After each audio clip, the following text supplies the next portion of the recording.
What is up? I got to get this higher. What is up, everybody? How are you guys doing? Happy Sunday. God is good. Christ is King.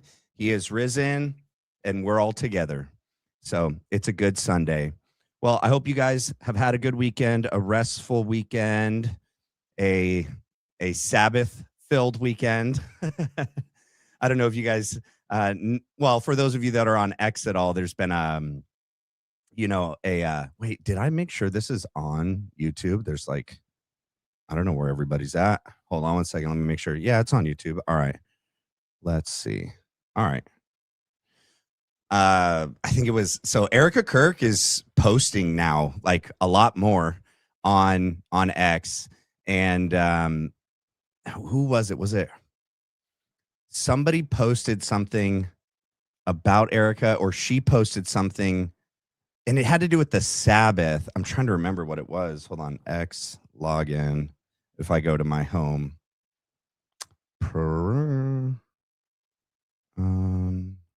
profile, let me see. Oh yeah. So Erica Kirk posted something about honoring God, go to church, spend more time with family. I'm grateful for the ways my husband led us in this, spending one day a week. Oh yeah, that's right. It was her. Spending one day a week unplugged, tremendously blessed our family, and I know it will bless yours. Okay. However, if you guys remember, she was asked back in December, and probably even like in January too, but I remember in December, if she is still observing the Sabbath, as the book she was promoting said to do, as Charlie said to do, prescriptively, they both said to do. And I agree. It's important to do that. However, her answer was, yeah, I mean, I get an hour here, I get an hour there, I get 2 hours here, I get 2 hours there. I don't always get, I can do like an electronic Sabbath, fast or Sabbath. I can't really do a full day, a full 24 hours all at once. And I can't even do the same day a week. So it's like, she wasn't even doing it in any way like the book said, like Charlie said, like the Bible said, like she said. I mean, it doesn't have to be on Sunday. It doesn't have to be on Saturday. It doesn't technically have to be the same day every week. However, it's beneficial that it is, because like creating that repetition and that habit and that routine helps you, right, to plan your schedule and for you to get the most out of it, right? Like to just commit to that day, and that day is your Sabbath, right? She wasn't even doing that, right? Like she could have picked a Monday, a Tuesday, whatever. Like, no, she couldn't even pick a full day to honor her Sabbath. It was like, 2 hours here, 2 hours there, or I'm doing electronic Sabbath fast. Somebody told her in December, you need to take time off. You're working, you're doing too much. And she didn't do that. So it's like, oh my goodness, Erica, like, please, can you just be consistent for once? Like, that's kind of all we're looking for. The camera is shaking. Yes, it was shaking, my love, because I moved this thing. Okay, see that? See how my mic boom is connected to the desk, connected to the monitor sitting on the desk, and I can barely move. If I move it, it all shakes. So I apologize. There's no earthquake, okay? Don't hit the deck. I do remember, do you guys remember doing those drills in like junior high and middle school or elementary school? And you had to like get under your desk. Don't get under your desk. We're good. It's just a little bit of a shakiness from the mic boom. I'll try to not do that. All right. All right. Well, welcome in to another episode of the Black Line Brief. And I am your host, Matthew McKim. Thank you for being here. Oh, it's anytime I put my hand on my mouse and then I move around. Sorry, guys. I'll try not to do that. I'll try to stand very still, or sit still, or be still. I'll be still. All right. As you guys come in, please do me a favor and hit the like and the subscribe, please. It is how you can support this channel. And if you haven't done so already, well, definitely hit the like. And if you're new here, you're going to like it. Hit the subscribe. It is that little bell. Let's see. I think I have a button on here. I can make the little bell up here. There's the bell. Subscribe, and you click the bell, and then you click it again, and you click notifications to all, so it notifies you when I go live. All right. All right, ladies and gentlemen. I do have a good show planned for you tonight. I found my wife and I found some videos of Charlie that are behind a paywall, not on TPUSA, somewhere else, that are, it's good to watch Charlie, but it's also interesting because this video of him is in October 2018. Do you guys know when he met Erica? Like officially? It was in August 2018. And then that event that she went to with Charlie, where he kind of like introduced her to like Andrew and them as his, someone he's interested in, was October 2018. So this interview was done and filmed at that time.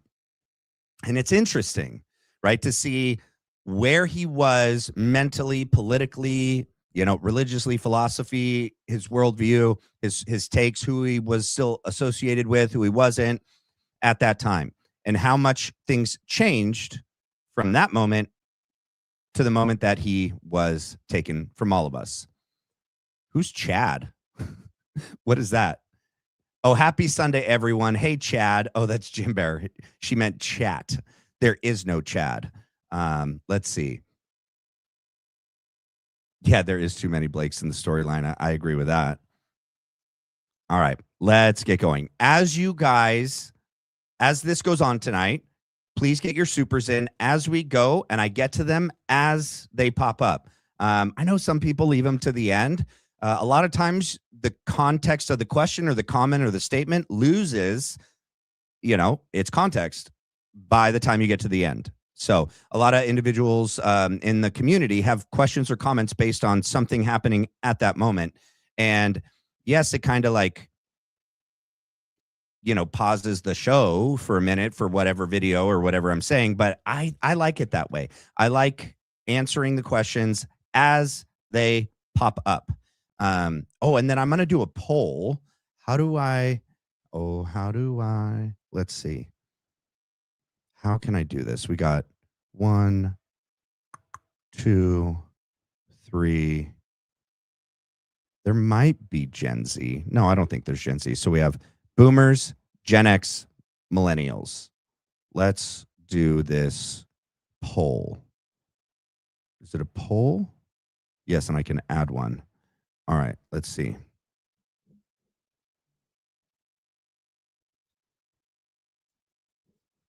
Boomer.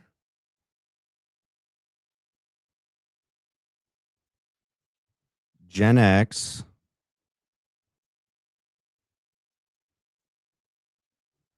And that's spelled wrong. Hold on.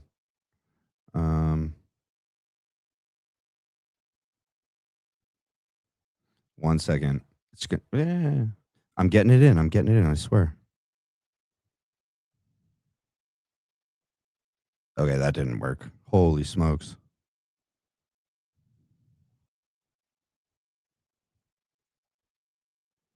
Oh my goodness.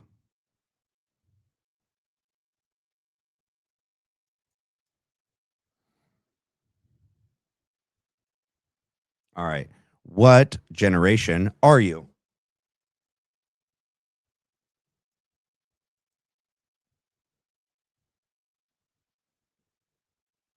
All right. Let's start a poll. Let's see it pop up. We go down to the bottom. I am millennial, right? 1985. So, yeah, baby boomers are 1946. Oh, wait, here, I'll just share this. Oops. I needed the actual breakdown, but all right, so. All right, baby boomers are 1946 to 1964. Gen X is 1965 to 1980. And millennials, or Gen Y, are 1981 to 1996. Oh, yep. that's me and my wife are millennials. All right. So which generation are you? Now, what we're going to look at tonight, which was a amazing debate.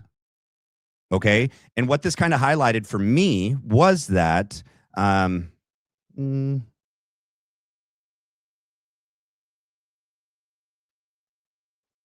I know. I saw those. Yeah. Yeah. Yep. Thank you. Thank you, Mystic. Yeah, I saw those. All right.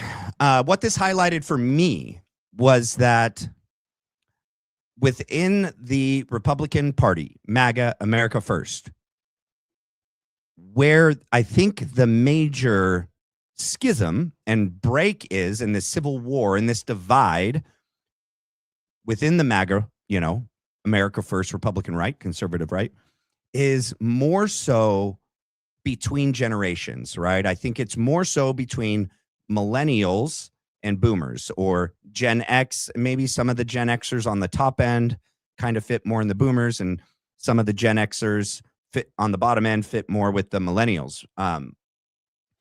But you'll see what I mean as we watch this. And this is the first of many more to come. And very interesting. We're going to watch this whole thing. I'm going to try to pause it as little as I have to. But I got to be careful, because if I play it too long uninterrupted, they kick it, hopefully more people fall in as we get along, and yeah, it's going to be good. And then, like I said, I have a clip of Charlie. Actually I have a couple, and I have one of Erica Kirk. Let's see. Actually, we could finish that because I wanted to see this. Sorry. This is where we watched some of this yesterday, but the real part that I was interested in is when we get to, let's hear what Mikey has to say. Yesterday, Erica at Ole Miss, she gathered all the students for a photo, and something that really stood out to me, she said, "How are you guys treating the new students that arrive that maybe don't agree with everything that we stand for?" And they said, "Well, we're welcoming." She goes, "As long as they agree with at least 20% and don't want the country to become communist, as long as they just agree, 20%, win them over. But welcome them into our umbrella. We're an all-encompassing organization." The growth is... You can't really be an all-encompassing organization. I mean, you got to stand for something, or you're going to fall for anything, my man. Been rapid. For us, it's just like the most comforting thing has been able to be where we knew him the closest, which is just the office and work. And by pouring ourselves back into this work, we feel like we're closer to him. Mikey, can you speak up, bro? Your voice is killing me. But since September 10th, I mean, the growth has just been insane. We have 138,000 chapter inquiries. So these are students on college campuses that are reaching out to start a chapter.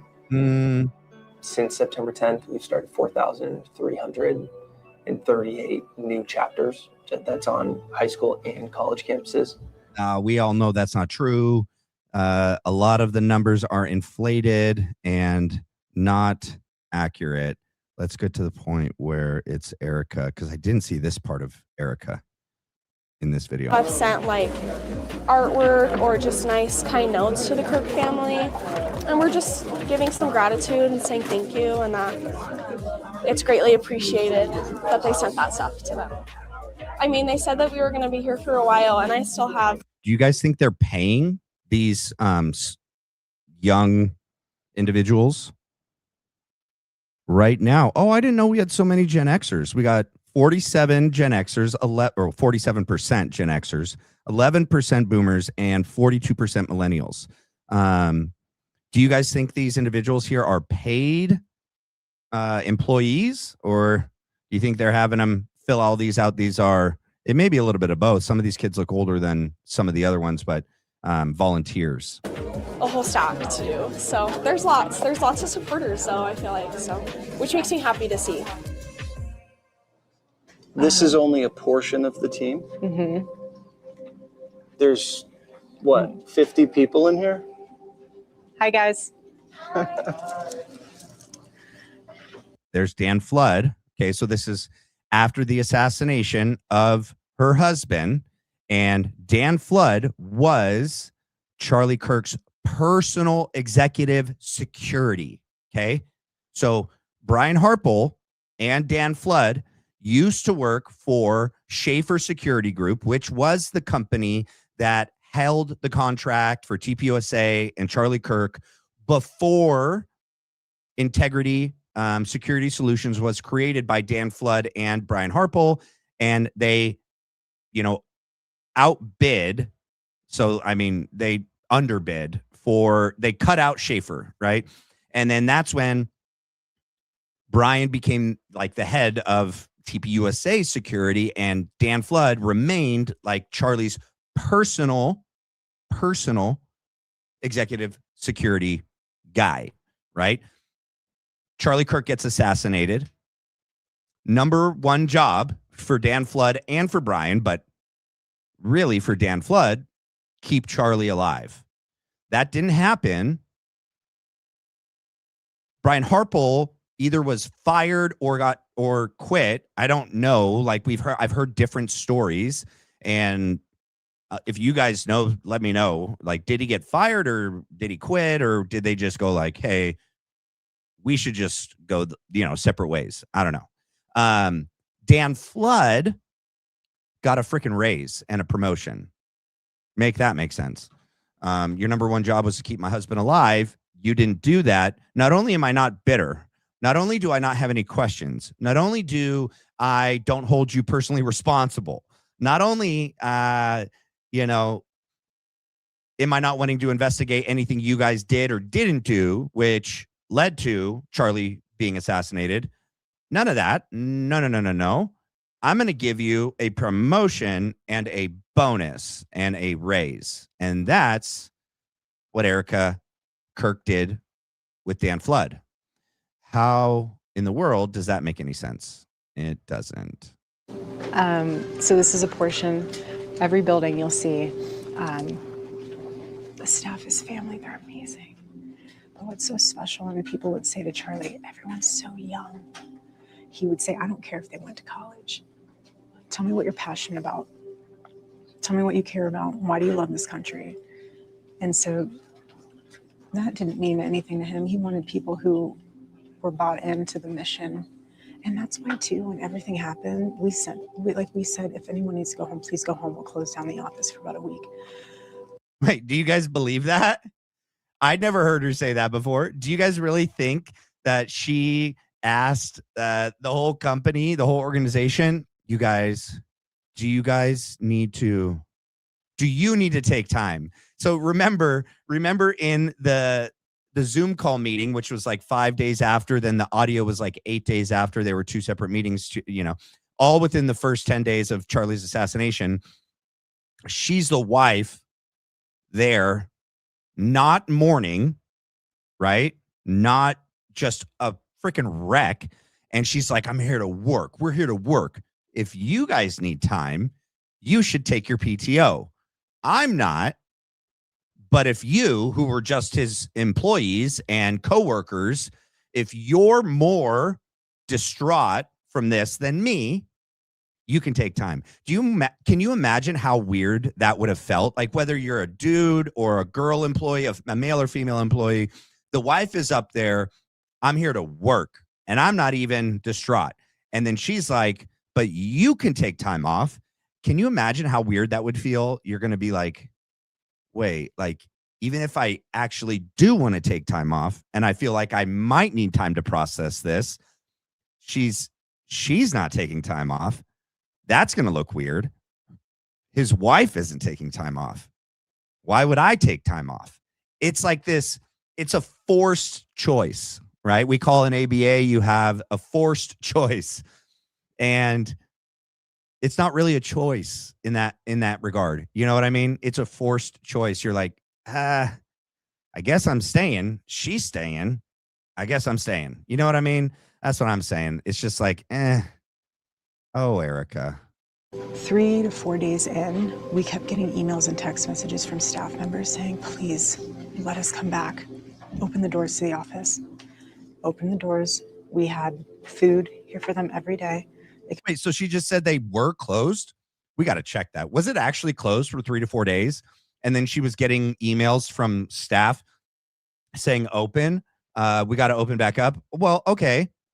There could be an honest, just financial purpose for that, right? Like if this 3 to 4 days is unpaid, and she just said the majority of the people working there are young, very young,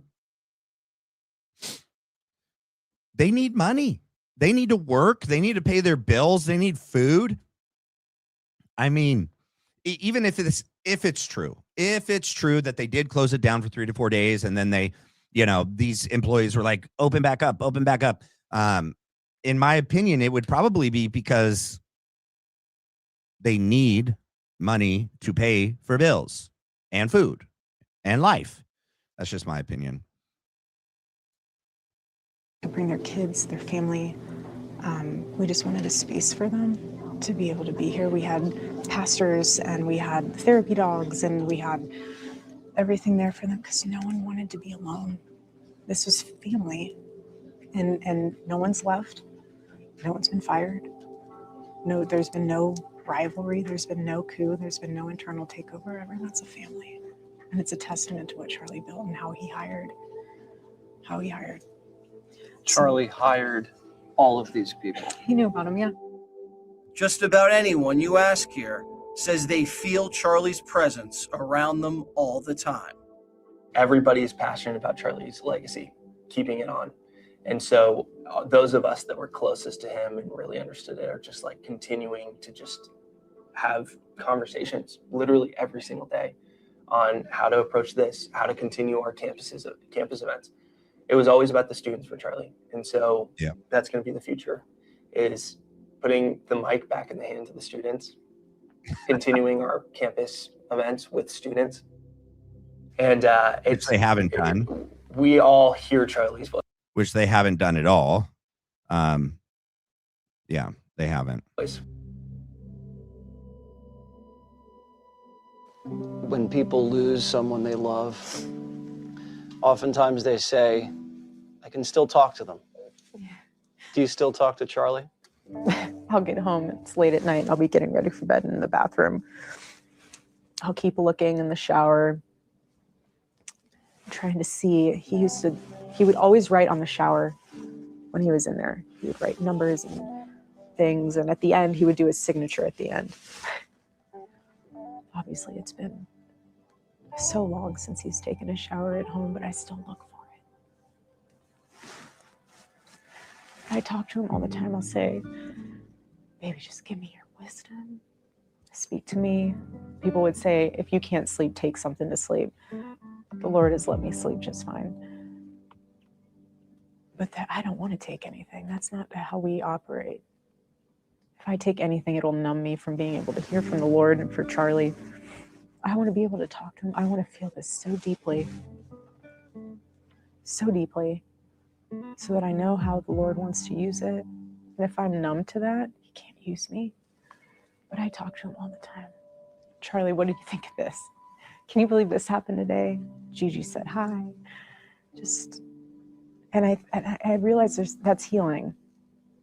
You don't ever want to stop talking about the people that you love, even though they're in heaven, especially to your babies, because that means that they're still there. I always want my husband's voice and his name to be on people's lips. He's a good man. Oh my gosh. Well, the next time you talk to Bro, it is so hard. It is so hard to watch her. There's so much wrong with that whole thing. Oh my gosh, I don't want to get sidetracked. She wasn't supposed to be the focus of tonight. There's so much wrong with that. Oh my goodness, I'm reading some of the things here. Yeah. I can't. I agree with you guys, man. She's just, holy smokes. She's like, I'm intentionally not taking anything to allow myself to feel this more deeply. Okay.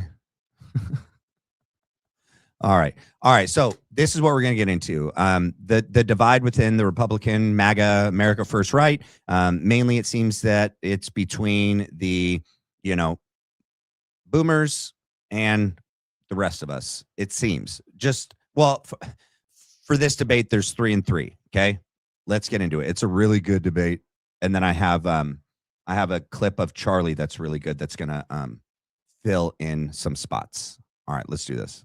And I'm a baby boomer conservative. George Raisley, and I'm a baby boomer conservative. Question in which I ask that everybody agree not to interrupt and to allow each panelist their turn without any interjection. So let's begin the conversation by identifying how the generations are feeling about each other. I'm going to start with the millennials and then give the baby boomers the final word. We'll go one by one, each panelist getting 1 minute to answer the same question. Starting with you, Alex, what about the boomer generation is problematic for the success of the conservative movement going forward? In my personal opinion, one of my biggest complaints about the boomer generation is their lack of self-awareness. This is a generation that was able to buy a home. They were able to have access to a lot of things that we're not currently able to have access to. They didn't have to compete with illegal immigrants for jobs. And I think that it is really boiled down to the fact that they didn't have access to the same information that our generation did because they got the internet so much later in life. And the example that I like to use is like my dad. I've grown up in Dallas, Texas my whole entire life. By the way, this is Alex Stein. And then in the middle, it's Harrison. He's from InfoWars.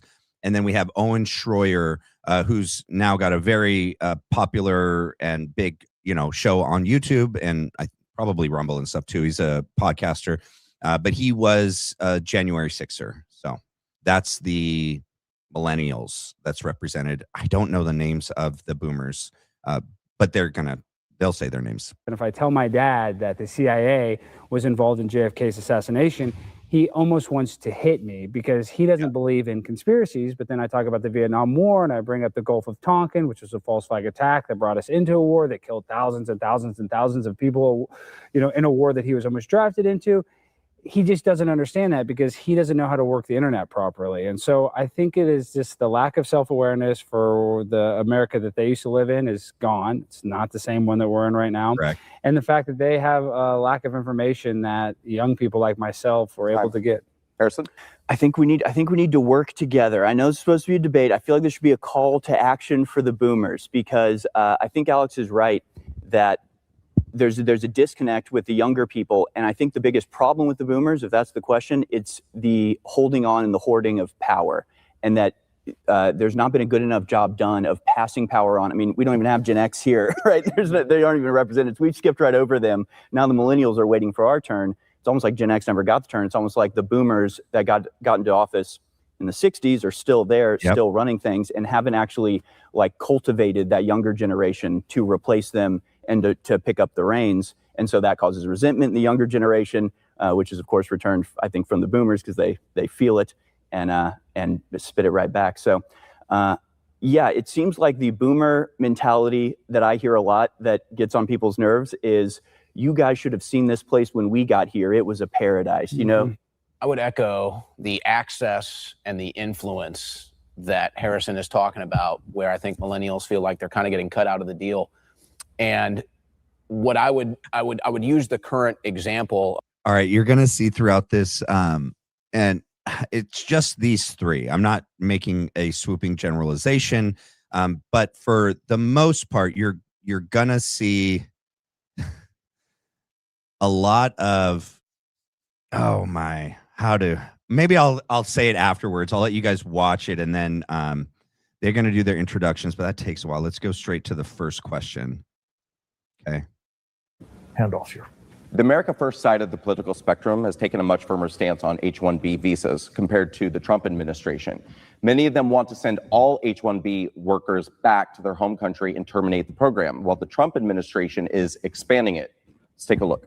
The graphic on the screen shows the disparity in income between the wages of American citizens and the wages of H-1B visa holders along a spectrum of multiple professions. So which direction is more likely to help the American people?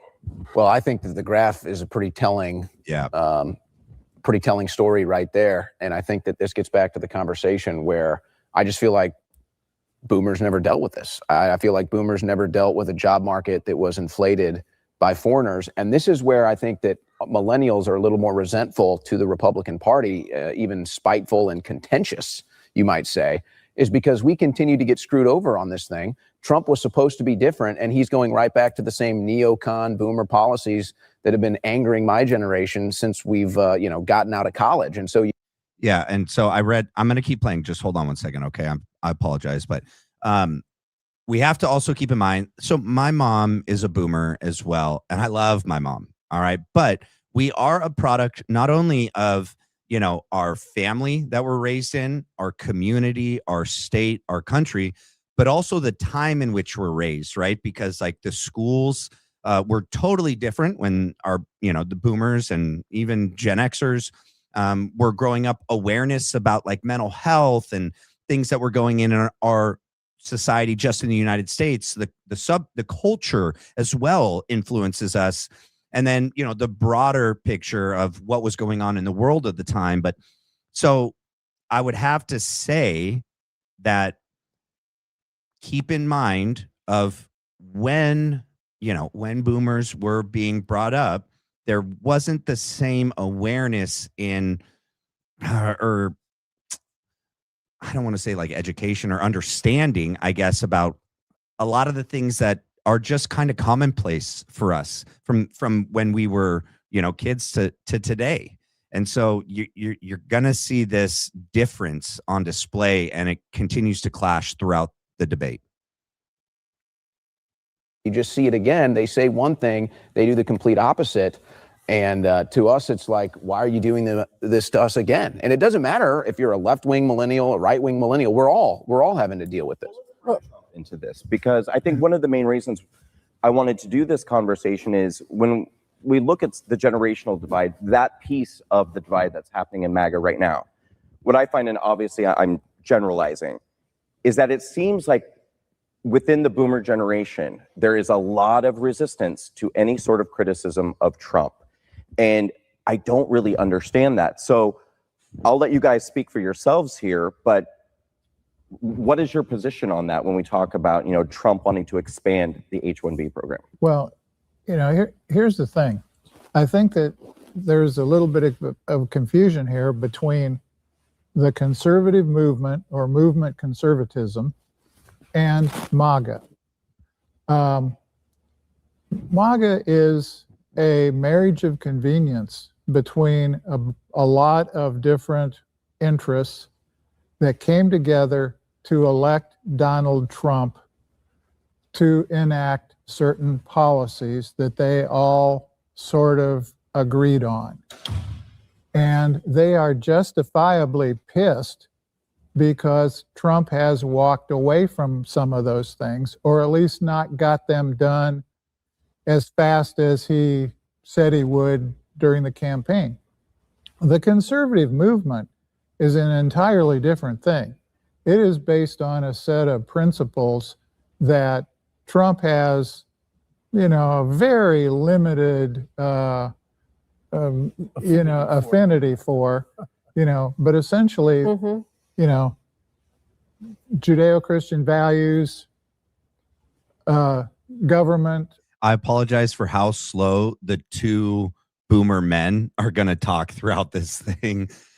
So I apologize, but I see now. So the poll, we have 11% boomers, 51% Gen Xers, and 38% millennials so far. I'm going to let it keep going, but Gen Xers, maybe throw it up in the chat. How do you guys feel? It's like you're the generation that got overlooked in a lot of regards, boomers, at least boomers in power, right? In positions of power, seem to have not, I think it was Harrison, or was it? Yeah, I think it was Harrison talked about cultivating the relationship with the next generation to hand off the baton. And a lot of the boomers that are still in office, are still there today. And you guys don't even seem to be part of this equation, even in this debate. How do you guys feel about that? Informed by the Declaration of Independence, implemented by the Constitution, classical Dr. Phil in the house. economics, free market economics, and I would suggest also the lessons of World War II and the Cold War regarding threats to our freedom. George, and where is this Trumpless conservative movement that you're referring to? I'm not seeing. I think it's over here, I would say. Okay. And I would say too. I was going to say it's right here. There were two things. Yeah. Well, there were two things that you said, and I'm curious if we can expand on these things that I know we are sick of. I think I speak for most of our generation. Judeo-Christian values, just please toss that out of the ring if we're talking politics. I don't even want to hear it. And as far as World War II is concerned, are we ever going to like move on? Like, can we ever have a country and a foreign policy that isn't tied into the results of World War II? Yes, I think that's, why not? I think that's No. key, That's and ridiculous. I mean, that is right. That's the definition of boomer, right? It's the baby boomers after the war. It's as soon as the war is over is when that generation starts. So, in a way, I sort of feel for you guys in that you were like the most affected by the change of attitude after the war, The propaganda. in every different way. And one of the main ways was a major focus on like removing race from the conversation. I feel like when you talk about immigration, to me, race has a lot to do with it. Yep. And I feel like boomers were so indoctrinated throughout their childhood, right after World War II, it was like, racism is the big evil. That becomes an issue because other races like the Indian, when we talk about H-1Bs, Indians have a very, strong, group in America that is operating on a racial basis. And I feel like one of the biggest weaknesses of the boomer generation that allowed America to become weak was that part of humanity, of the human experience, has been ignored. And anytime I try to talk about race to boomers, it's the boomers who will get very uncomfortable and very reticent to ever bring that up. And I feel like that's, again, Is the boomer generation weak? I think, is it a weak generation? I would say that they allowed incrementally their country to be stolen from them, and we're sort of constantly, it's like, well, what's the problem with the guy? This guy, I mean, he's a great worker, it's fine. And it's like, well, okay, his whole family's coming, and okay, well, now his whole neighborhood has changed, and okay, now, and so it's like you have to sort of be more hardcore and go, I don't care if it's mean, it's our country, you can't have it. Well, and I feel like boomers are weak in that regard. That's universally shared by millennials. I haven't seen any sign of that. Well, I would say that the people that are mad at Donald Trump are people like myself, when a guy that I debated for, a guy that I voted for 3 times. Well, and that's another good question. Hold on. Let me throw that up too. I don't think I can do 2 polls at the same time. Let's see. Can I? I can't start another poll. I can do a Q&A, but that won't be... All right, this is pretty much, I'll end this one where it's at, and then I can ask another one.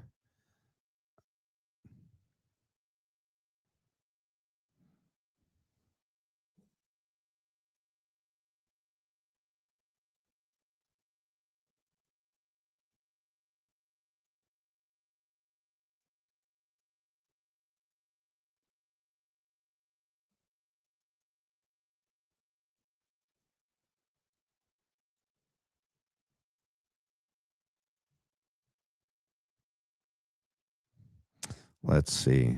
Is that the way I want to word it, or that's not the word?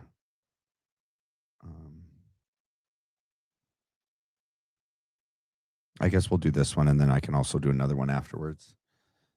Let's see this one come up. Do you feel Trump has lied to us all and not delivered on his campaign promises? I say yes. I do feel that he lied to us, and then I'll ask another one in a bit. Time said that he was going to deport all these illegals, and yet he's deported less people than Barack Obama, a guy that we all don't like. And then if you actually kind of look at the conspiracy behind that, it's because he has all these multinational corporations in his ear basically calling the shots when he says at the beginning of his presidency, well, the hotel workers, they get to stay, it's no big deal. So yeah, I do think that they are being, and like I said, I like Donald Trump, but he's been incredibly weak when it comes to immigration. When he campaigned, he was going to build a wall. They can't find any money to build a wall. They can't find, any solution to the SAVE Act. So it seems like if he really was authoritarian, like the left describes him, he would be able to do all this stuff that he said he was going to do. Right. Or if the wall was on the other side of the planet, we could build it like that. This question, though, because this is a point on which I vehemently agree. Yes. We've witnessed on our watch, yes, probably not because of conservatives, but because of the left and the establishment, Republicans particularly, this incremental boiling of the frog. Yeah. Well, I think that this is where, thing. to answer the you question. agree with that? I mean, well, I think you, Harrison, obviously, but is Yeah. that speaking for millennials? Well, let me try to rephrase it and go back to what you said. When I said we don't want to hear about this post-World War II foreign policy anymore, he said, no, we can't move on. And we're sitting here ripping our hair out. We're like, why? Why can we never move on? Why do I have to sit here and hear about blacks are victims, Jews are victims? I'm sick of it. Yep. Why? What are we doing here? Foreign policy? Russia is the boogeyman? Am I stuck in the Cold War? And you guys know that Charlie actually believed that as well. He believed that we talk about race way too much, right? And that was something that became a focus after World War II with the civil rights movement. And, that's when like DEI and affirmative action was created, and that race became a focus and a focal point instead of, focusing on a meritocracy, like just who deserves to be here based on their merit alone. And, working and earning your way to whatever position you make it to in life. So, with each other. Because this is it. This is the grasp that we can't get rid of. Different things, though. But it's not. It's overall. It's everything. It's everything. We're sitting here saying we all agree the country's going the wrong way. We all agree we've incrementally watched our country get stolen. Millennials are saying let's do it differently, and the boomers keep doing the same thing over and over. Oh no, hold it. I disagree with that totally. I mean, this is why I talk. I've said this before a million times.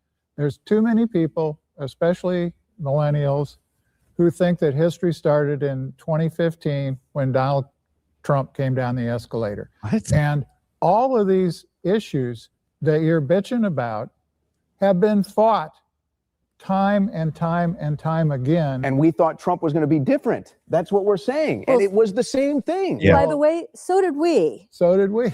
So to your point, we're all I sick of think about immigration, right?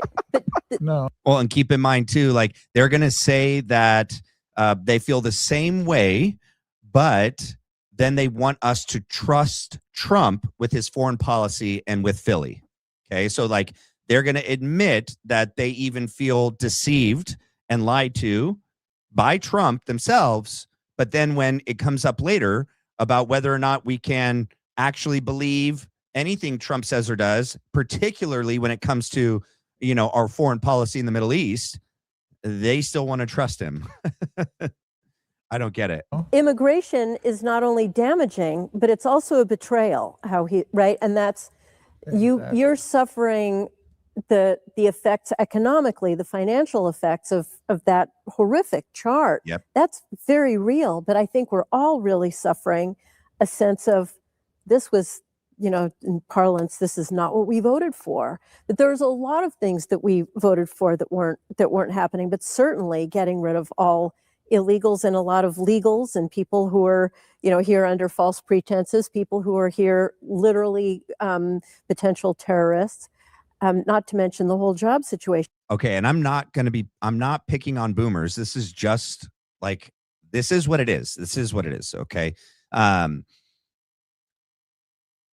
Trump's lies and this administration's lies and the things that he promised to do or not to do have affected, I think, the younger generation more, right? Like millennials and even, a little bit younger, those that are going to be 18 to whatever the draft age cutoff is. Is it like 27? I don't even know. But those that are still trying to make their way, their earning, their salary, their career, their lives, buy a house and all these things, and have even less at their disposal right now, financially, asset-wise, all of the decisions that are being made, when we're not talking about like the Jeffy Epi files, that comes into play, but that doesn't have, I guess, a direct, financial effect on individuals, I guess. Well, I mean, all right, we can get into that. That's a whole nother thing. But that those that are in a later stage in life that have already accumulated a lot of their net worth, their assets, their homes, and their careers, it doesn't affect them in the same way. And so, in my opinion, this is my opinion, I want to see the boomers be outraged more about that fact that they just said, right? That they were sold a bad bill of goods and that they were lied to, but they don't seem very pissed about it. And I am. And I would say the 3 millennials that are there are very, very pissed about it. And we have every right to be. Every right to be. And who have completely changed the fabric, the complexion, and I don't care about race, but the entire, if your belief system, you don't like the Judeo-Christian language, but if you're a counter to Judeo-Christian values and you're here and you're imposing your set of worldviews on it and you've taken over town after town, that's a problem. Who's doing that? Oh, Where? Sharia supremacists. Where? right here. I don't have Muslims telling me anything to do in Texas. I've lived in Texas more than 10 years, and Muslims never told me anything to do. Stand by. I have laws in this state that I can't boycott Israel. I have laws in this state against anti-Semitism.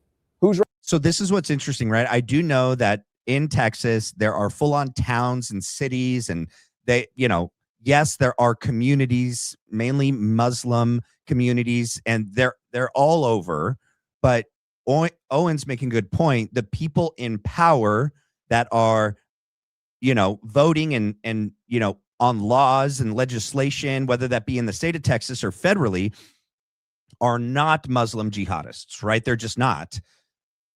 But there are a lot of, and this whole term Judeo-Christian, you guys, if you don't know the Schofield Bible and like who paid for that and where this term and when it originated and why it was created, was to create this whole ideology of Zionism, right? And to make us believe as Christians, evangelical Christians, Protestant Christians, that, we had this duty and this obligation to make sure that, Philly was at least equal to, everything we decide to do when it comes to like America first.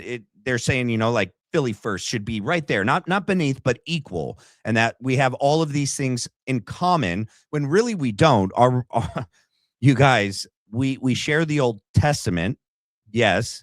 But the conclusions that we draw based on the New Testament completely contradict what those, Jews believe out of the Old Testament. Because if they don't believe that Jesus was the Messiah, that he came for the fulfillment of the Old Testament, that he fulfilled the old law, and now the new law is through him, they're still waiting on their Messiah. And so everything they choose to, they choose to do is based on the fact that they believe the Old Testament was complete and full. Nothing after that is, the inerrant word of God. In fact, they really, well, okay, not all. I'm not making a sweeping generalization of everyone that's Jewish, but a good majority, right, believe that us believing in this false prophet that was a blasphemer, a heretic, and a criminal, we don't have as much in common as people think we do. And well, I mean, as these people in the powers of the political sphere say we do. Really, we're much more, our religions are much more at odds than they are in common. Yes, we share the Old Testament, and I think that's where it begins and ends. Writing those laws. You're going to be finding more and more. This is when 1.9 million Texans in that Republican primary voted to ban Sharia law. But Frank, this is your fault. That's what they're. This is your fault because you remember after 9/11 when there was a huge issue of whether or not they could build a mosque at the center of the terror attack. Center of that. I know. So I'm saying my fault. I'm saying they built the mosque there, right? They did not build the mosque there. Well, regardless, Not able to build the mosque because we stopped it. Yeah. but they are working hard to build mosques. But I'm saying we saw this 20 years ago and we didn't stop it. Now we've got Mamdani running the freaking. I know. So, but I know. hold on a second. This But is my problem. That's not. This is my problem. Is that But who, is that that would be- Donald Trump? Yeah, who Donald isn't this select? And I want to highlight a couple things. I agree with you guys on quite a bit that's being said. Hold on. Right here we got Don or don't. I'm so bad at reading people's handles. Don't. BH8N1. My boomer mom is at least willing to listen to me, but my parents are still completely molded by Fox News. 100%. Can you imagine what that must be like for people that still believe? Have you guys never seen those clips? Someone just did one the other day where they take clips from all the different news, whether that be national or local news networks from that day, and they clip them and they put them all on a screen, and they're all literally sent like word for word, almost the same talking points, the same script. They repeat the same lines. All right. Can you imagine what it's like for individuals that don't realize that this is a total sham? That you know, these major news networks and Fox News and CNN, that it's all just propaganda, right? And that I feel bad for people that still get their news from any mainstream cable news network, and they don't understand how incredibly misleading, intentionally misleading it is. They still believe in everything. Yeah, they still believe the WMD story. You're going to hear these people believe it. It's sad. You're going to hear them justify it and defend it. You guys, it gets insane here in a little bit. It kind of works up to it, but once it starts getting going, I'm telling you, it gets going. All right. So we got that. And then there was another one. Yeah. Gen Xers be like the Jeff Spicoli generation. Yeah, I know, right? Oh, I feel bad. Is Zamet here? What up, Zamet? Let's see. And then we got, where's the other one? Bad News Bears Apocalypse Now. Yeah, I agree.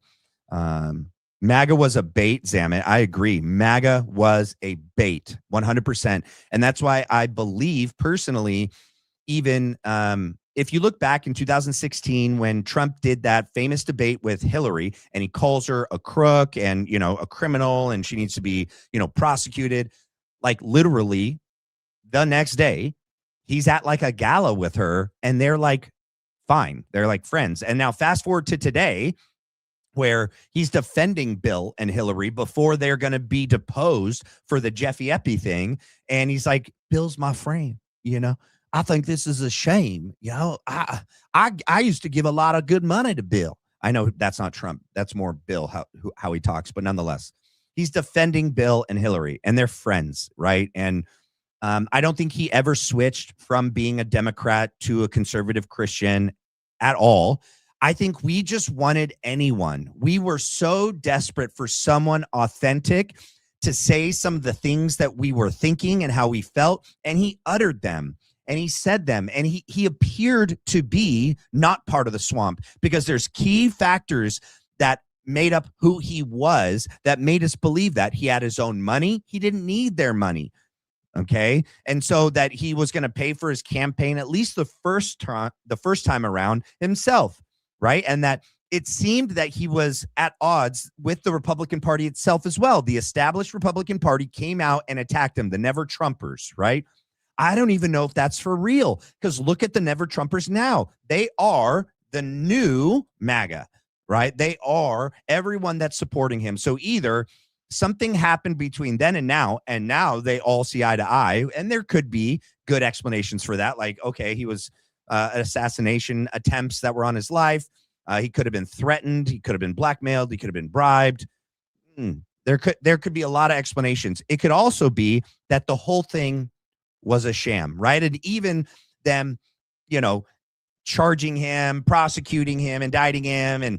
But like, what came of it? Did he go to prison? Nope. What did it do in between his first and second term? Right. We saw that and we're like, oh, this only further solidified that he was not part of the swamp. He was not part of them, that they were willing to, you know, put him in prison. And yeah, I think it fed this lore that is Donald Trump, right? That he really is one of us. I mean, not really in the same class as us, but that he wasn't one of the establishment, politicians that we've always had to choose from. And then you get out there and he's saying all the things that we're thinking about our country, right? Making the nostalgia, right? Make America great again. And, America first. All of these slogans spoke right to this thing inside of us that we were all feeling for so long, that we wanted, and we were so desperate for a change, that Trump was the only one that seemed willing and capable to bring that change into fruition. And we accepted it. And you got to look back. First terms never are where presidents do the radical things. First terms, they do just enough to make it seem like they fulfilled promises. They say like, oh, but the House and this, we're being stonewalled. That's why I can't get everything done. It's because of opposition and, but I'll do it on my second term, and then he runs this tremendous second term and promises us the world. But then once he's in, he doesn't have to deliver on anything, And so, yeah, I think it was a bait the whole time. Actively enforcing the First Amendment? No, you bet they are. Well, so you're the ones that are against Muslims. I am against Sharia and the imposition of it on us because it's not only contrary to Christian, but that's not happening. Civilization. You are not paying attention. You're the ones that want to talk about Judeo-Christian values all day long and use our whole military in the Middle East for Israel. And you want to talk about Muslim influence? We're done. We don't buy it. All right. And I'm going back to what I said to you before. You are going to reap the whirlwind if we don't of what? Sort it out. Of a world in which jihadis are here and are running. And why are they here? Why are they here? This is a false dichotomy. Why are they here? They're here because we're in the Middle East destroying the Middle East. We've destroyed the Middle East. No, it's bullshit. No, we haven't destroyed the Middle East. How's the Middle East doing right now? I'm talking about how many countries are being bombed in the Middle East right now? About this country. You just suggested that they're here because we've screwed up the Middle East. They've screwed up the Middle East, and now they're screwing up Europe, and they're here. When did they come here? They're in the process of screwing this up. And when did that happen? This has all happened while we were kids. We watched all of this happen. This has been happening since Henry Ford started bringing Palestinian and other Arab workers to run those factories. But that was never an issue. The issue now is that Because there's very they were not large jihadists. there's very large numbers of Muslim Brotherhood, ethnic sort of Sharia supremacists, sure. Somalis, and others who are here to destroy our country. Sure. I agree. But allow. Do you believe the If official we're story of not paying 9/11? attention to it, you're not. Do you believe 9/11? Do you believe the official narrative? I believe 9/11 was an attack by. You're not answering the question. Answer the question. Yes or no. Do you believe the official government narrative of 9/11? I believe that Sharia. So no. The answer is no. But you don't want to admit that, because if you admit that, you admit everything that's followed that is based on a I don't lie. know what you're saying about. Like Muhammad Atta. What are you talking about? He did cocaine. He was with strippers. Do you think he was really like a religious zealot? I am perfectly prepared to accept that. Yes. That he was a religious guy? I am perfectly prepared to accept that religious guys do that sort of thing. But he was from Saudi. I'm saying, but he was from Saudi Arabia. Way to paradise. I know, but he was from Saudi Arabia, and then we go. So what do you believe? What is the narrative that you believe? Well, I believe that Condoleezza Rice and George Bush had, knowledge of the attacks before. They were warned by the FBI. They didn't. What about Howard Lutnick too? I'm saying they didn't take the threat serious enough. So that's just the official story. If you want to get into the conspiracy side of it, the majority of the hijackers are from Saudi Arabia, who was an ally of ours. And then if you look at what happened, they use that ally of ours. Well, I mean, they're soft. It's not. Yeah, an ally. particularly back then. Well, we do a lot of business. We do a lot of business with. I mean, as much as an ally as Philly is. I mean, we don't have a formal agreement with Philly either. So Saudi Arabia, but I'm saying we never invaded Saudi Arabia. And Qatar. And But I'm saying we never invaded Saudi Arabia. When we went to Afghanistan, they weren't from there. And if you look at the Mujahideen, the Mujahideen was created as a proxy group to fight the Russians. You can watch a movie called Charlie Wilson's War that we funded this. So I'm just saying we funded the Mujahideen, and guess who was connected to that? Osama bin Laden. So at one point, Osama bin Laden worked with them. Yeah, I know. I'm saying so we worked with the guy that blew us up. It sounds awfully convenient, is what I'm saying. With them against the Russians. I know, and then and just be honest. So if you guys haven't seen it already, Tucker Carlson did a 5-part series on 9/11. And he didn't even cover everything, but he did a great job pointing out all the issues. And there's so many issues. There's also a lady that went on the PBD podcast, and forget her name. She's a little hard to watch, but she wrote a book, and it's about directed energy weapons. And she believes that was the first time it was used. And it's kind of compelling when you look at some of the videos from the Twin Towers falling, that literally steel beams on their way down disintegrate into dust as they fall. And she coined the term dustification. But then if you were to watch documentaries like Loose Change and so many others, there are so many issues with 9/11. Philly's involved in that as well. And then what's his name? Netanyahu coming over saying we got the intel, here it is, WMDs, we better go in. No weapons there of mass destruction. I mean, to not understand and see how, come on.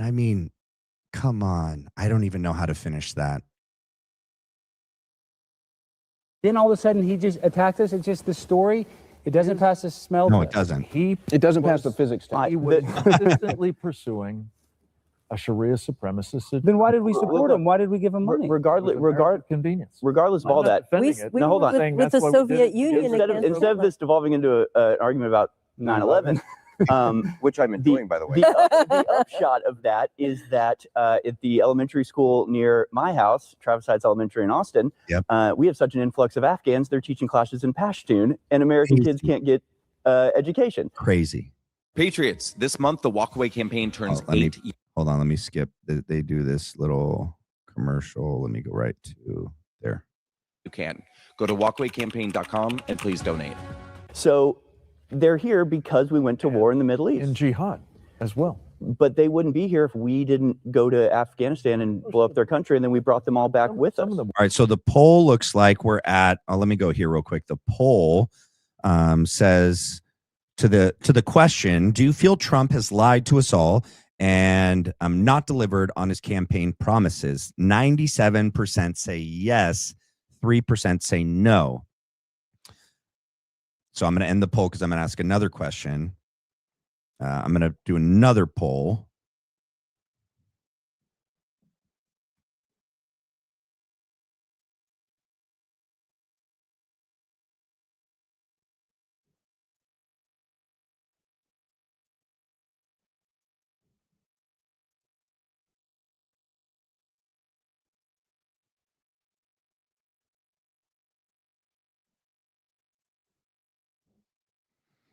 All right. Do you feel the Trump administration is more Philly first or USA first?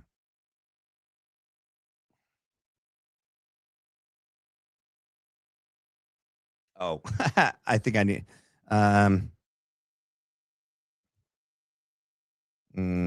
need to word that differently because that's not the right way to do it. Can I edit? Can I edit it? No. I guess, man, it's not going to let me edit it. I'd have to end it. So do you feel that Trump is more Philly first than USA first? Yes. Okay. That makes sense. All right. Let's continue. Sorry. I was like, I don't know if that actually came out the way I was intending it to. Would have been, but not like maybe, but not from not everywhere. Like Biden brought in legally. Sure, not to the degree that we would have. Basically, were jihadists. They were not people who helped us in Afghanistan. Is every Muslim a jihadist? Not everyone, but plenty of them are. And the ones who aren't, you know what they call them? Apostates. Okay. But can we not? The problem with that is you get killed, so they don't do much to help. So I think that the reason the 9/11 conversation is important is because I think the biggest difference between us, we're all on the right side politically. I think the biggest difference is foreign policy. And quite frankly, if we're talking about conservative principles, then our foreign policy is the farthest thing from conservative. Because here's what we have witnessed. We have witnessed in our life, our downtowns, our metropolitan areas, our civilization. We have watched everything decay in our lives. That's what we've witnessed in front of our eyes, to the point now he's talking about you can't even go to a school. They don't even speak English. You don't even want to go downtown. You might get mugged. But you know what has been happening while we've been watching our civilization decline? We've watched other civilizations around the world basically start from nothing to become nicer than ours, all over the Gulf nation states. And you know where all of our blood and treasure has gone? Into the Middle East. And you know where our foreign policy remains? Stuck in the Cold War era. And there's nothing conservative about it. We have not benefited at all from it. And that's why we're ready to just rip the cord. We want a total divorce, and we believe that is going to solve all the problems that we're talking about here, because we've tried it your way, and all it's done is cause the problem. It appears that the current administration is softening its stance on deportations. 700 officers leaving Minneapolis.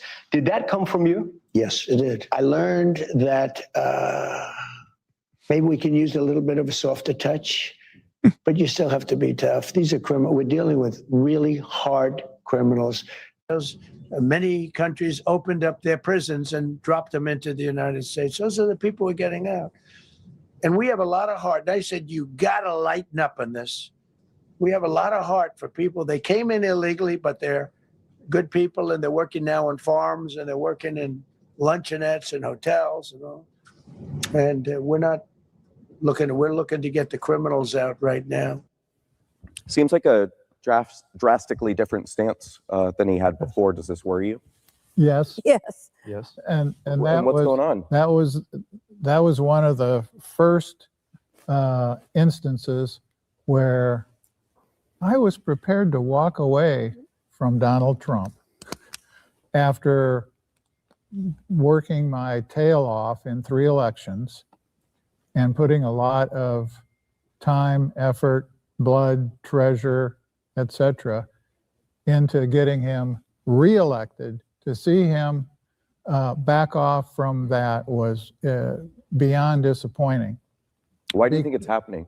I'm going to agree with my millennial friends over here that it is the influence of big business. And I've seen it in my home state of Florida, where we have the Disney company firing 2,000 American creators and technicians and hiring 2,000 foreigners and demanding that the Americans train them. Right. Is that what you think? Well, I can't disagree. I mean, that is just observably true. And I think Trump has all but admitted it without putting it into words. But I think that if you look at this from like a domino effect, why is he saying we need a softer touch? Why has there been this issue getting the illegals out of the country? And I think you kind of have to go back and look at the larger administration and Pam Bondi, who I think has been maybe the biggest letdown of the administration. She was supposed to shut down these organizations. She was supposed to shut down the organizers and the funders. She didn't do it. So they got all these protesters out on the street. Now you got 2 of them dead. They try to go do a deportation operation in, you name it, Minnesota, wherever. And now they're out on the streets. They're disrupting it. And so now the Trump administration is sitting here with 2 dead bodies saying, fuck, what are we going to do? Just call it off. There's nothing else we can do. And so I go back, and I'm not trying to get stuck in a foreign policy rut, but I think it applies. Again, I'm seeing, where can we get things done? We can get things done in every other country in the world. No problem. It's all getting done. Money, manpower, resources, equipment, you name it. We got it. But if we want to do a mass deportation here, sorry, can't help you. Can't even get the protesters off. We got the streets. war in Iran before we deported Kilmar Abrego Garcia. Yeah. Where we're at in this country. And one thing for me, it's like, you know, I love the Constitution and I believe in our right to protest, but it seems like this administration is more worried about anti-Semitism on college campuses than they are about people getting raped, like Lake and Riley. And you would... I kind of see what's going on, but hey, Zeon Gaming, yeah, email me.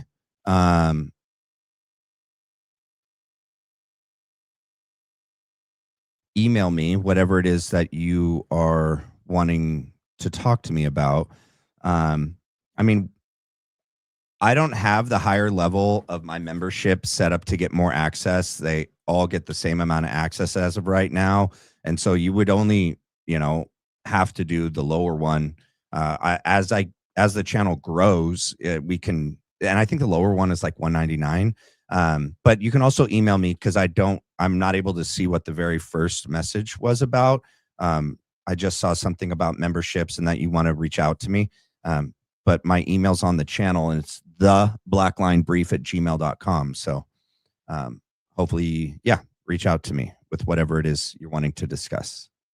I think that would be, a little higher on their priority list than kids protesting and holding a sign that maybe it is anti-Semitic, but at the end of the day, we do have the First Amendment. We have right to, freedom of speech, and it seems like they're taking away our rights to protect a certain group when they should be protecting all of us by kicking out these illegal immigrants. And the jihadis, we want them gone too, but it just doesn't seem like the administration is focused on that. They're focused on very narrow things that actually don't benefit the Americans that voted for them. Yeah, but that's what really worries me. I got to tell you, is those protests bodies that got in here. But is protesting millions over those open borders. Well, Frank, let me ask you this. Perhaps just one more point. Perhaps as many as 200,000 Chinese soldiers who got in. I haven't heard a word from the administration about deporting any of those people. They're not, In fact, to the contrary, let alone getting off. we brought up the 600,000 students who are here, and I believe Donald Trump first said this is terrible. 300,000, sorry. And then he said he's going to give them a green card on their diploma. Then he was going to double it. Right. But what was that about? That was all a part of the financial negotiations with China that had to do with forcing them to sell TikTok because they weren't censoring the Palestinian videos. It's all deal making in the most peculiar. A lot of things. Yeah. But that was a big. Well, but see that. But that's another. Coming back to my point of what is MAGA, it is a marriage of convenience between various interest groups, and it's falling apart. Yes. Not because of anything that conservative boomers did or did not do. It's falling apart because President Trump is walking away from some of those core commitments that he made. Well, and your original question said America first was this and Trump was that. You already in your question separated America first from Trump, which was, that's not how it was supposed to be at all. He was supposed to be the leader of America first. And we're back to the, he is. and he says he is. But I think that's where it goes to what Owen is pointing out, that when it comes to overseas stuff, when it comes to anti-Semitism, there's no barriers. Everything gets done immediately with alacrity. Nobody even stands up against it. But if it's anything that's going to benefit. All right. So the poll, do you think the Trump administration is more Philly first than USA first? 100% say yes right now. Okay. 100% say yes so far. All right. Benefit Americans, it's suddenly we have to have a soft touch. We have to be careful about that. Well, do we really want to do this? Look at the save. Is any of it durable, though? Have we seen, a lasting and ideological commitment to any of those things? No, like the and anti-Semitism, I think that, no. Well, all of these things. And obviously, come and gone. Trump is making his own decisions. I can't blame every boomer in America for what Trump is doing. Obviously, but he's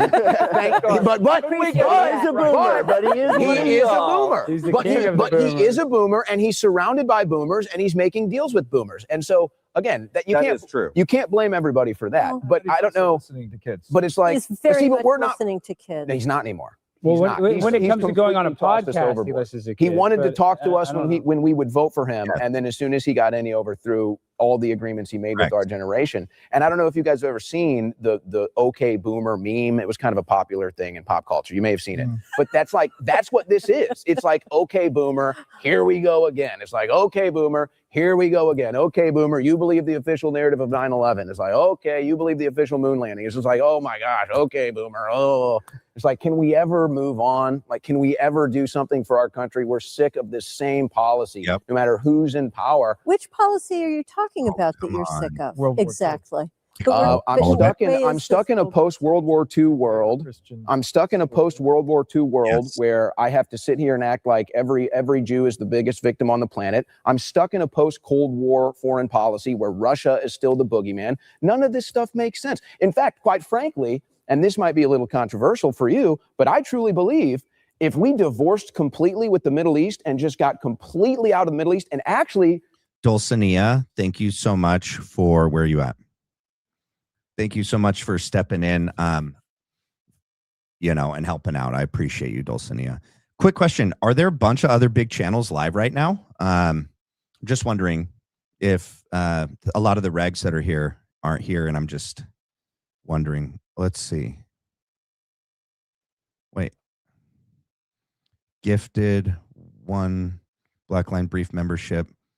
Was it gifted to Xeon Gaming, or did you gift it to someone else? Hopefully someone gifted it to you because that's what was wanted, right?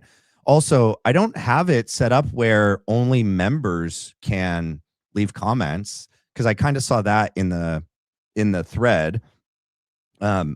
There's nothing set up to where only members can leave comments or, you know, things like that. So, yeah, anyone can. Formed a partnership with Russia, I think that would be the most beneficial thing for our country today. Well, I truly believe that. To Owen's point, well, I just want to say this. And JFK felt the same thing as well. And you know, it looks like Trump does want to get out of this Iran war, but I think that would be the best strategy to get out of it if Trump did make a deal with Putin, who is a big ally with Iran, and somehow simultaneously ended the Ukraine war and this war at the same time. I think that would be the best way to get out of this quagmire that we're currently in. We've teamed with them before, and when they were far worse than Putin, right? We allied with Stalin, if I may be so bold as to bring up World War II. So we've allied with people who aren't our friends, because the enemy of our enemy can well be our ally in with a particular focus. Is Putin interested in this? Yes, he's been more receptive Since the than 90s. Zelensky, according to Trump. Well, what Putin says is that he sort of routinely, after they were stabilized and everything, he would talk to presidents and say, you know, why can't Russia just be another European country? Can we join you guys? And the president would say, you're right, you should. And then, as Putin puts it, the men in gray suits would come and say, no, we're not doing that. And that's because NATO takes our money. And Trump talks about this all the time, but he won't do anything about it. NATO has raked us over the coals for billions of dollars. And that's why they wanted to keep Russia as our enemy. And of course, the United States, they get a little benefactor too with whatever insider deals that they do with the EU now. But that's what it was. If you would have cut off the rival of Russia from the United States, from the West, guess what? No need for NATO, no billions of dollars going into Europe anymore. So they said, oh, no. Well, we don't want that. We want to keep that money flowing. So there's way too much of that going on in politics. But why do you think Trump is ideologically aligned with what you just say? Yes, but Trump is a negotiator, and he knows NATO has huge leverage. He knows if he threatens to pull the NATO funding from Europe, that they'll basically get on their knees and beg. Yeah. And so that's kind of, I think, why Trump continues to keep us in NATO, is for that leverage in the negotiation, which I don't like, but I do think that's why. Lot to be said for that. I want to ask you, I think that your generation is used to politicians not keeping their promises. We famously remember George H. Bush, no new taxes, you know, and walking all of that back. I think a lot of people, 10 years ago, you were in your 20s, early 20s, and I would imagine very excited about what you thought was somebody very, very different, not a typical politician, maybe not a politician at all. First of all, would it be fair to say that right now, do you think Trump is just a typical politician? Yes. Yes, that's how I view him. 100%. So my question for you all is this just the way it is? I mean, are we just on a perpetual cycle of being lied to? Well, here's the thing. I mean, again, this is one of these, history didn't start in 2015. And that's such an unfair criticism to level at us. We never implied that it did, and most of the guys up here, like Alex and Harrison and Owen, you know, are all well informed of the historical and political precedent within the United States and, within the world. So none of us, at least in this debate, aren't pretending or acting or behaving in a way as if that, everything just started in 2015. How do you think we felt when Reagan didn't produce all of the things that he said he was going to do? Right. I mean, that's what, I was there when George H.W. Bush said no new taxes. I was there when I saw the smirk on George Mitchell's face when Bush caved for and agreed to the tax increase so that he could proceed with Operation Desert Storm. And so, this disappointment is nothing new. It just happens to be focused on a new subject, which is Donald Trump, who we all thought was going to be different. But I think, too, Reagan did have an ideological core. Well, yes. And that he pursued imperfectly because, by the way, we're all imperfect. Yeah. And, you know, my rule of thumb, all politicians lie. So, I mean, I've said this, But, and we ought. Yeah, but we didn't think Trump was a politician or that he was going to lie to us in the same way that we've been lied to forever. Not ever be surprised. But I think there's an ideology that we expected Donald Trump to have. America first, MAGA, that is every part of this conversation is revealing not so. And you and I have spoken, he turns out to be not ideological at all. It's deal making, it's immediate pragmatism. It's not, to your point about MAGA, marriage of convenience. To what extent did he ever verbalize exactly what it was? I'm not saying it's quite as vague as Obama's hope and change, but it allowed all of us to put in our own hopes and dreams, which allowed all of us to be betrayed in our own betrayed in our own back way. on that a little bit as we go into By all the means. next question, because he very definitely said he was going to drain the swamp. Totally. Yep. Very definitely said that he was going to go in, clean up our three-letter agencies, clean up DC. So I want to move on to a topic that has affected, I think, every single person on this stage, and it's very serious. It's and I gotta, because we're watching this almost, uninterrupted, I got to be careful to make sure that it doesn't get dinged by YouTube. So let's see. I'll just do a couple housekeeping things as we just take a second. If you're joining us before or after the beginning, do me a favor and please hit the like and subscribe. I appreciate it. Thank you very much. It's how you can help support the channel. And if you want to get supers in, get them in as they go, and I can get to them as soon as they come in. And all right, let's continue. topic of accountability and de-weaponization. Did you guys know that you can support Walker? All right, hold on. That's his little ad. Most of us took for granted that this administration was going to go in and clean out our three-letter agencies, get justice for some of the most crooked and corrupt actors who really destroyed people's lives. I'm talking about people like Fauci. I'm talking about the January 6th committee. I'm talking about Fonnie Willis, Letitia James, James Comey, Alvin Bragg, and all the rotten apples in the FBI and the DOJ. Where are the arrests and what's going on?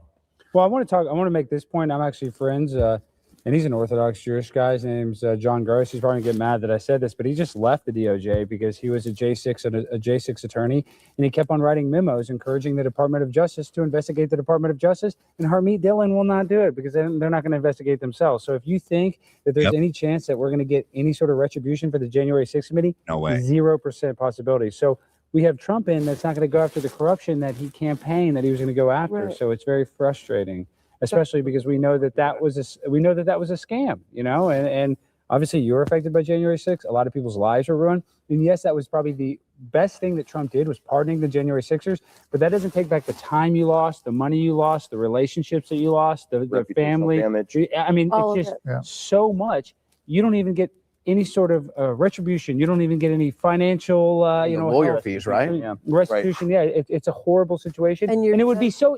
I'm saying it's similar to the Epstein list. It'd be so easy to go after the corrupt people that were part of it, but they choose not to because they protect their own. But Alex, some of the architects of January 6th were promoted within the FBI. Promoted. So we're not just not getting rid of bad actors. Some of them are getting raises and promotions. Yeah. Could I come back to this point that is sort of the subtext of did Trump disappoint? Did Trump betray us? Did Trump? I'll just say, hey, everyone, let's all be respectful to one another and let's be chill. All right. Do what politicians do. Corruption, which we're talking about in this context, is at work in all of these things. Mm-hmm. We have, let's be clear, interests, vested interests. We have lobbyists. We have corporations. We've got. And Zion, if you want to throw your question, your religious question in just the normal chat, you can do that and I'll catch it and I can answer it. people who want those H-1B visas, all of which operate. And that's not transparent to the American people. And it may not even be transparent to the politicians or the non-politicians in Trump's case before he gets elected the first time. By the second time, third time, clearly new. Mm-hmm. But this is a point that I mean, it goes back, I guess, in a way to what George is saying. We're suddenly seemingly arriving at the conclusion that there's gambling going on in this casino. We're shocked. We're shocked. If you want to do something about politicians lying to you, it has to start with accountability, for one thing. You don't rehire them when they do it to you. You punish them. And so would you then agree on that point? And you go after the vested interests that are corrupting. So would you agree then on that point that your generation failed to do that? I would agree that every generation has failed to do it. I don't believe we've had a proper chance of doing it. I don't believe our generation has had that chance. To be fair, Kash Patel is our generation, and he's not doing anything to go. And he's very unpopular right now. By the time you're running things, you will have this problem. Do you think, I guess the difference then is, the way we look at it is, if the path that we are on is imminent death, which we all agree America's not on a right path, generally speaking, politically. If the path that we're on is imminent death for the country, and for us younger generations, you can call us left or whatever you want when we raise this stuff, but the levels of contention and resentment that I believe our generation on the right side of the aisle, we are way more contentious and resentful of our government than I think your generational conservatives and right-wing people were. Now, I don't know if it's going to... Let me read this. What is it? Where did it go? Duke, do you mean Trump believed in Fauci? Is that what you mean?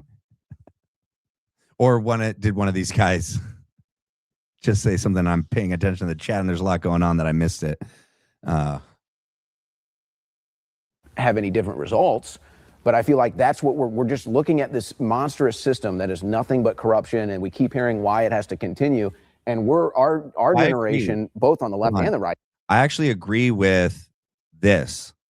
Trump did, I think, play a huge part in the whole C-19 thing, right? Because like it was his administration that was in when it all started, right, in 2019, and he's the one that propped up Dr. Fauci, and we all forget, as if like he was against lockdowns and everything. Like, they're the ones that did it. I mean, it was during his administration, first term, that all of that craziness really was hoisted on us all. Yeah.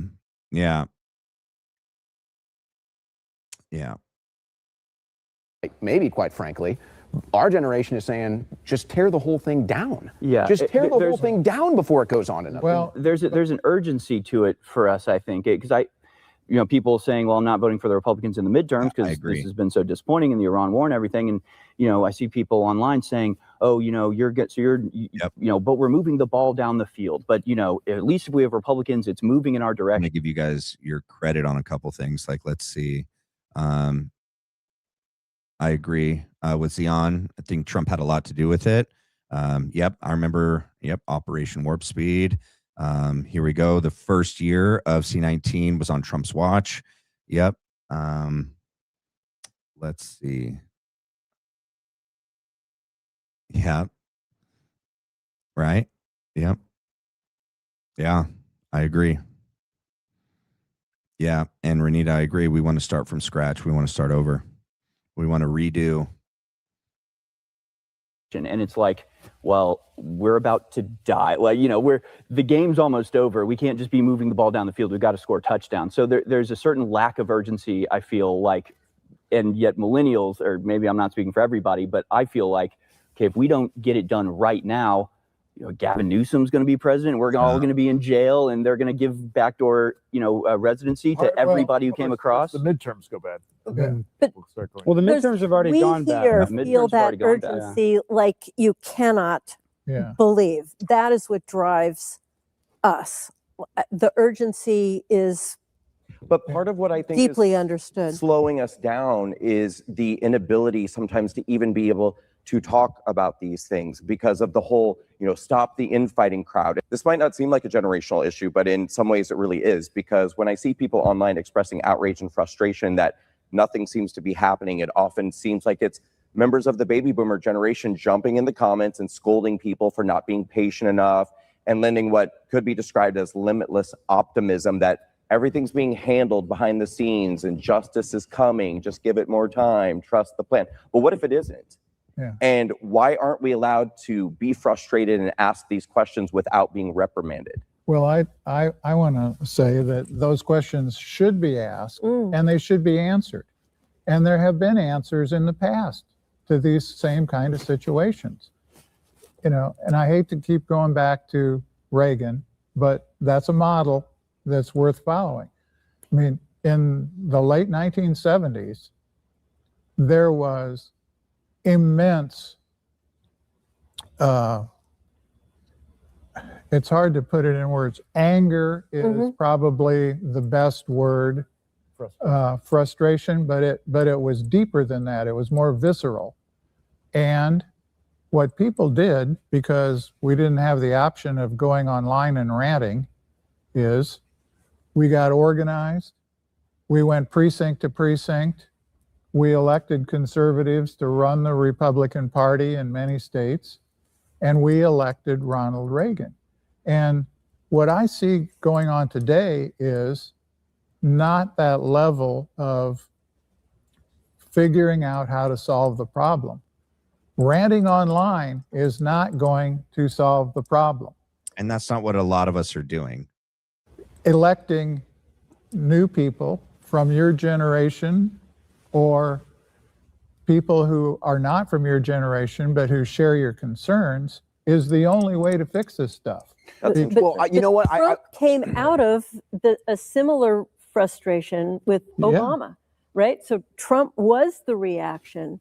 Yeah. Right? And that was mostly on foreign policy, by the way. Obama won against Bush's foreign policy. Trump won against Bush's foreign policy, but Obama carried the same thing. But I am curious about deeper than that. I am curious about it was much deeper than that. The country felt very sick at the time. I am curious about what you said about Reagan, because obviously we don't have that experience.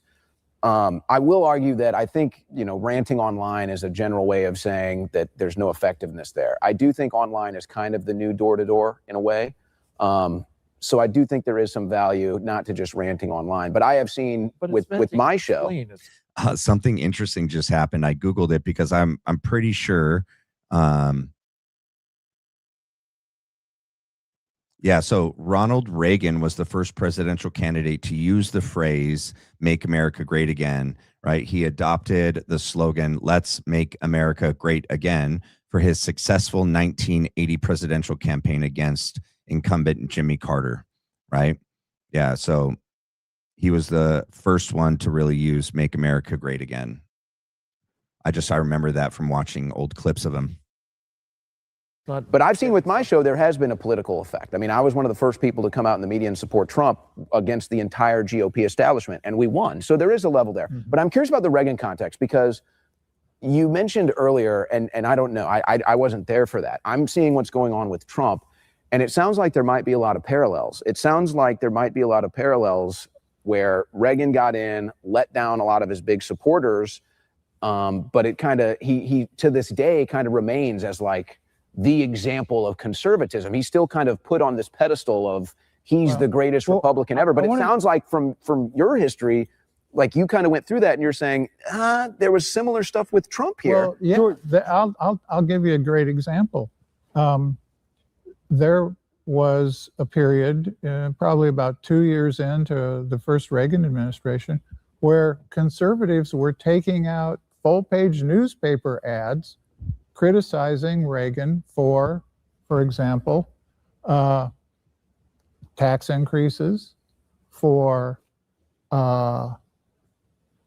illegal alien immigration stuff. Well, I want to make this point. That's what they actually said is when the immigration problem started, is that when Reagan won 49 out of 50 states, and they realized, look, we need to get some immigrants in here to try to cook the books because the conservatives are dominating so much.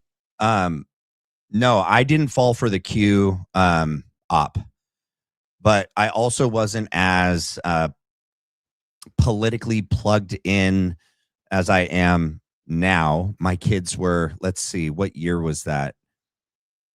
Was that before? Was that leading up to the Trump won presidency and then during the Trump won presidency? Because he was like tweeting things, right? Is that the time frame when Q really, right? And then January 6th to, yeah, but no, I didn't think it was, someone, actually leaking real secrets, and I don't know. Have you guys seen the documentary on Q and the guys that either started or were running 4chan? One dude's like, he's what's the politically correct thing to say? He's a midget, and well, I don't know if he's actually a midget, but he's in a wheelchair. I think he has some physical disabilities, and he like is in the Philippines or in Asia somewhere. And then there's another dude. There's like I think it's on HBO. There's like a full-on documentary on it, and they never admit to it, but I'm pretty sure, or it was Vice that did a doc on it. I can't remember where it started, but it definitely was, I think, these two guys that did it, or that were at least part of it somehow. But yeah, no, I didn't think it was legit. Let's see. I'm going to give a break from this, and I want to show, this is something I found to be very compelling. So let's watch this. And then we'll hop back and forth. So this is in 2018. Charlie Kirk sat down for a candid interview about his life, his beliefs, and the state of the conservative movement in America. All right, come on. Why is it loading? Let's see. Oh, it's going. Well, I remember being in 6th grade, and my teacher was going on and on and on about how horrible George W. Bush was. And I was always a contrarian, so this was 2000. All right, I can't get rid of this thing. I don't know why this thing is thinking right there. Let's see if I can go like this. That's not going to make it go away. All right. We'll just hopefully this doesn't bug you too much, that little circle. Fall of 2005. Fall of 2005, and she was just going on, he's the worst president ever.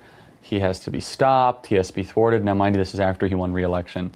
And I was always a contrarian by nature, and I was always challenging the teacher and trying to, ask questions. I remember coming home to my parents being like, are we Republicans or are we Democrats?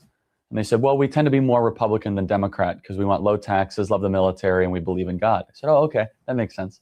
And so then I just started to do more research, and I found out that I was always a very entrepreneurial, very dream-focused person, and I wanted to live in a country that allowed those things to happen, and started to debate more and more teachers, if you will. We had Milton Friedman. And I set this up in the beginning, but those of you that didn't catch the very beginning, this interview was taped in October 2018, and that's right at the time frame when him and Erica started like dating, right? They met in August, and in September, October, he takes her to the first event and introduces her to his colleagues as someone, that he brought to the event, as someone he's like seeing or dating or interested in. So this is right when Erica started to sink her claws into Charlie. Read F.A. Hayek, read the great books that really built, the free market economy and Western civilization. And I found that my worldview and the ideas that I have are completely and totally compatible with how I live my life.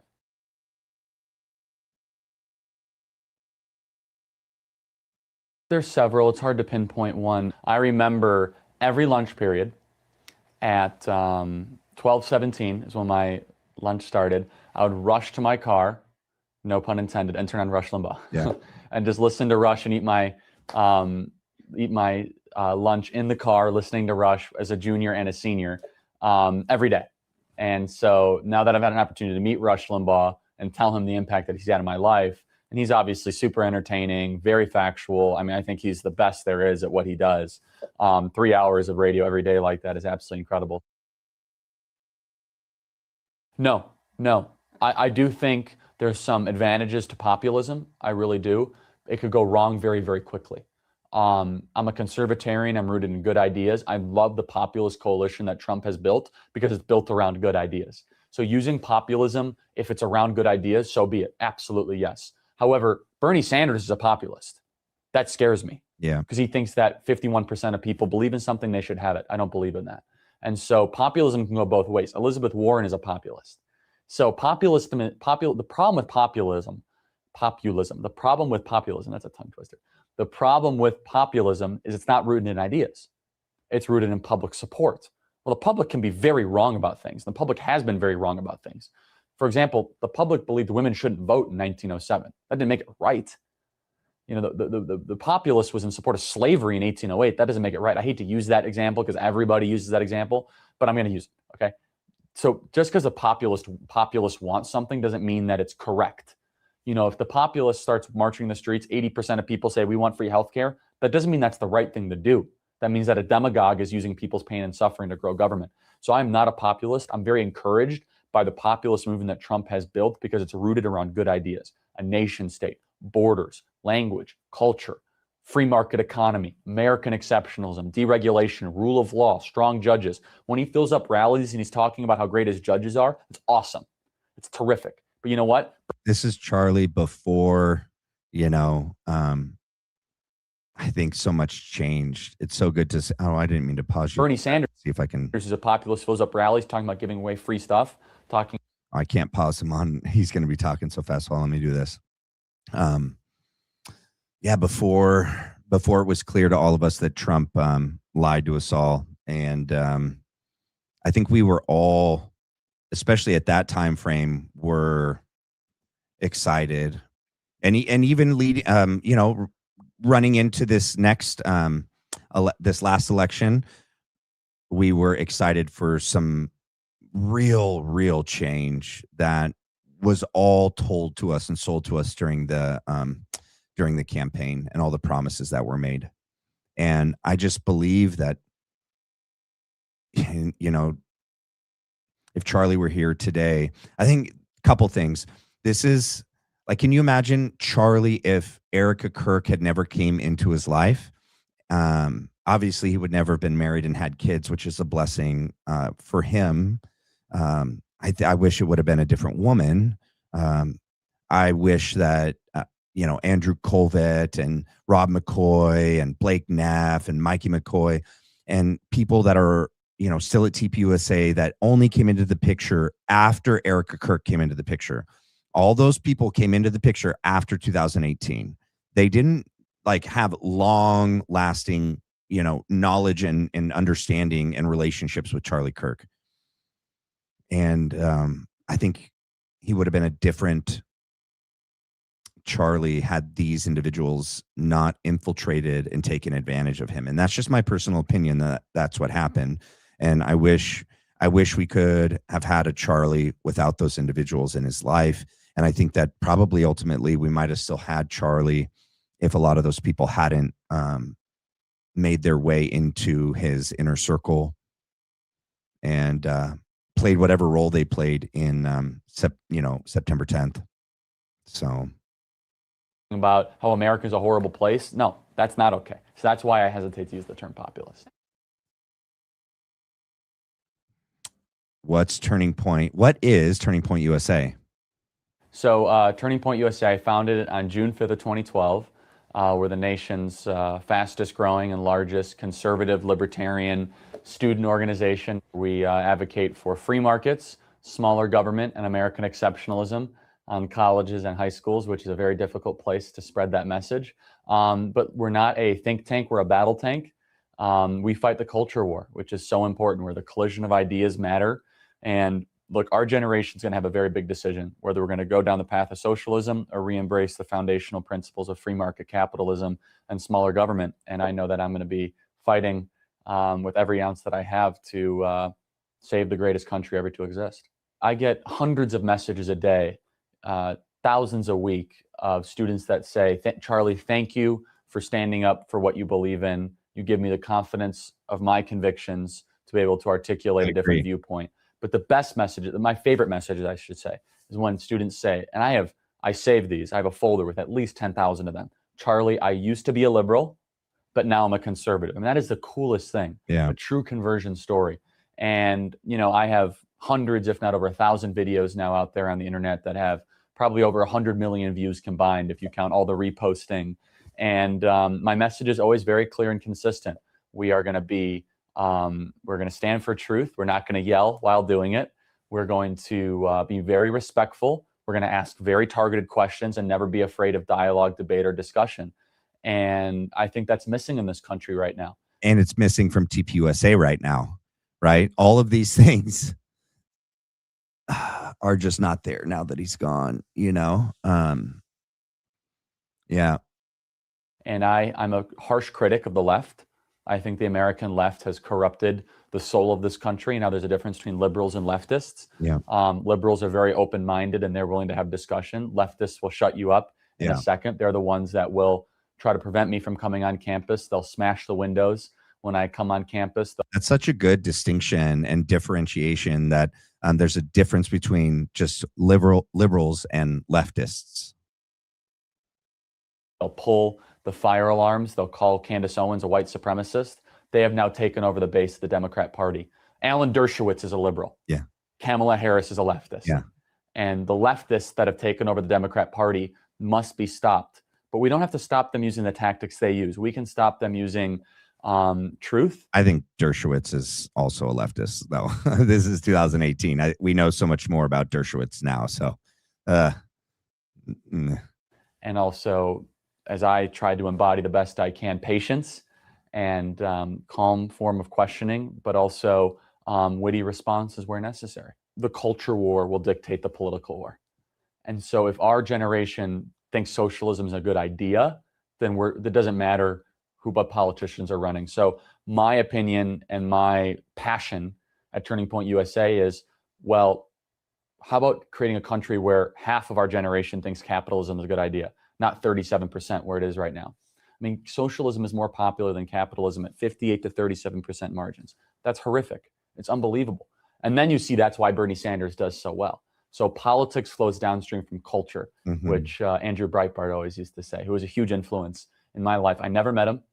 He passed away right when I started to get involved in politics, but I've read everything he ever wrote, watched hours of his videos, and he was a true culture warrior that understood that you have to win people's hearts and minds, and you have to be able to recreate the terrain that the political war will be fought on. So Donald Trump did this so well. Before he ever said I'm running for president, before he even started the campaign about what my big ideas were, he was out there talking about bad trade deals for decades. Yeah, he was out there calling out people in both political parties. He was out there being authentic and raw, and people said, wow, this is someone I believe in. This is someone who tells it like it is. And so if we are... And I almost think that was part of it too. You know, and how many times did there almost, you know, be a Trump, you know, campaign run for presidency over so many different elections that it was floated like, now are you going to do it? Now are you going to do it? And it seemed like that was always going to be something that happened, right? Even the Simpsons, right? That's another question. How does the Simpsons always, you know, predict the future? I don't know. All right, I'm going to jump back to that, but let's continue on here.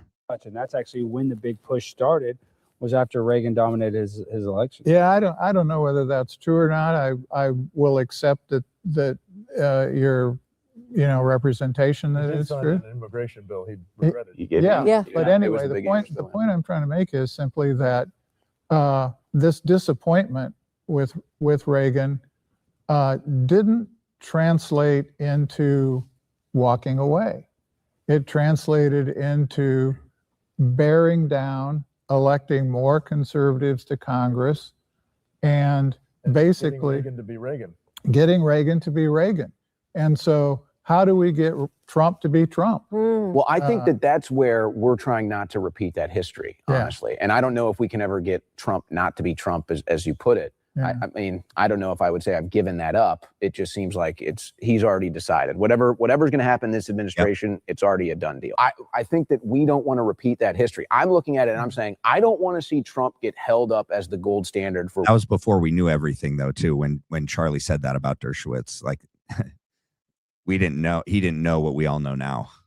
Republican president. I would much rather see him in the dumpster and say, we will never elect another Republican like this because he betrayed his base, he betrayed his voters, and he did not follow through, and he was not conservative at all. And so that's the history I think we're trying to avoid here. Well, one of the largest divides between the generations right now is about the weight of the Epstein files. This was and still is a really big deal to a lot of people, and many consider it to be perhaps the largest scandal in American history.